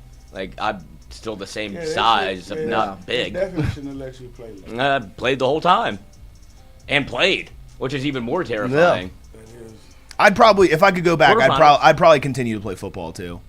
Yeah. Well, I mean, no, they were recruiting me. I mean, everyone makes it onto the high school team. Like, I could have played high school football. Like, maybe not as a starter, but, like, I would have been on the team. Yeah, but I think that a lot of the times, I think that kids at your age and at that age, you don't know the importance of being a part of the team. Right. Like, what it does for you going forward. Yeah. Right. And all they look at is, I'm not going to play or I'm not going to start. Right. Or it's similar to what you did, what you just said. Right. And it's so much more beneficial for you to have been a part of it. 100%. Well, that's like in my heart of heart, I do think if I would have played football, I would have eventually ended up starting on the offensive line as a high schooler. But regardless of that's not why I would have gone back and played. Like it would have just made my high school experience so much better. I feel like. Yeah. 100%. And the reason I quit football is honestly because I just hated going to practice. But I loved baseball practice, so I was like, "Okay, that's everybody. Clearly, football's not for me if I don't love it." Football practice fucking but I sucks. think, I didn't. But you gotta go. I didn't realize that back in the day. Right. Well, and the cool part for me now is now that I'm coaching, I've had the meeting with multiple players that want to choose just one, and I'm like, no. Yeah. I'm like, you play both. I was like, do it. Like there's no reason for you right now as a 14-year-old freshman To choose one to sport. pick between one of the I other. agree, bro, and I tell them kids that all the time too, bro. Like, don't put all your eggs in one basket. Because I was like, that was my biggest. Young. That was my biggest regret. So young. Because the football coaches tried. Like all throughout high school, they sat me down. They're like, you want to play football? And I was like, I just want to play basketball. Mm-hmm. And they were like, really? I was like, yeah. Sid Edwards was the head football coach. Yeah. Not just basketball. And that's why I tell the players, I'm like, if you've got the opportunity to play both, you play both. You play 3 sports. Play 3 sports. Yeah. Dude, play like I made my brother go through. He went through one spring of football. I was like, just give it a go for the spring. He ended up getting injured, so then he ended up getting hurt in basketball, so then I just threw everything off. But I just go through one spring, and that is the spring that he put on the most weight. He got stronger, the whole thing, and I was like, told you so. Yeah. Mm-hmm. So. Kids out there, play as many sports as you can. Don't specialize. Work hard. Yeah. Work hard so that you're not sitting on a podcast at 25 saying, I could have made it. Go work as hard as you fucking can so that you do make it. Yes. Talking about your number one 9-year-old. Wait, I love that. Rohan Davey sit right next to Wyatt. It's like, it's my time to tell these people how to motivate them. Wyatt crazy. I love him, though. I appreciate that. Family. Family, baby. Family. Family. And Jacob. Now we got Jacob. Yeah, we do. Hell yeah. Shout out. They seen Jacob. They have not. Our new production edition. Can we say hi? Does he want to be seen? Yes, he does. Okay. He don't have Give it a damn wave. choice. He 18. He signed the waiver. Part of the Get team Jacob on here. Make Welcome Lloyd's on, life welcome, easier. Jacob. We're trying to move Lloyd over to a co-host chair. Oh, he's working. Look, he's got that camera working. Oh, that'll be good. There he is. The big dog. Smartest guy in the room. That's right. By far. And the quietest. Yep, That's why you that's know how you he's know. smart. That's right. Yep, 100%. absolutely. Finally. No. But we You good, dog. You can interrupt anytime. See, we interrupt each other. Yeah. So we appreciate everybody getting in here this morning, hanging out with us. Ro, of course, thank you as always. And we'll see everybody tomorrow morning, 8 a.m. Don't quit. Or whatever. Hard work. Don't you quit. Don't you Don't quit. quit. No matter how hard it gets. Hell yeah. No matter what awards you get, don't quit. That'll do that. You got that.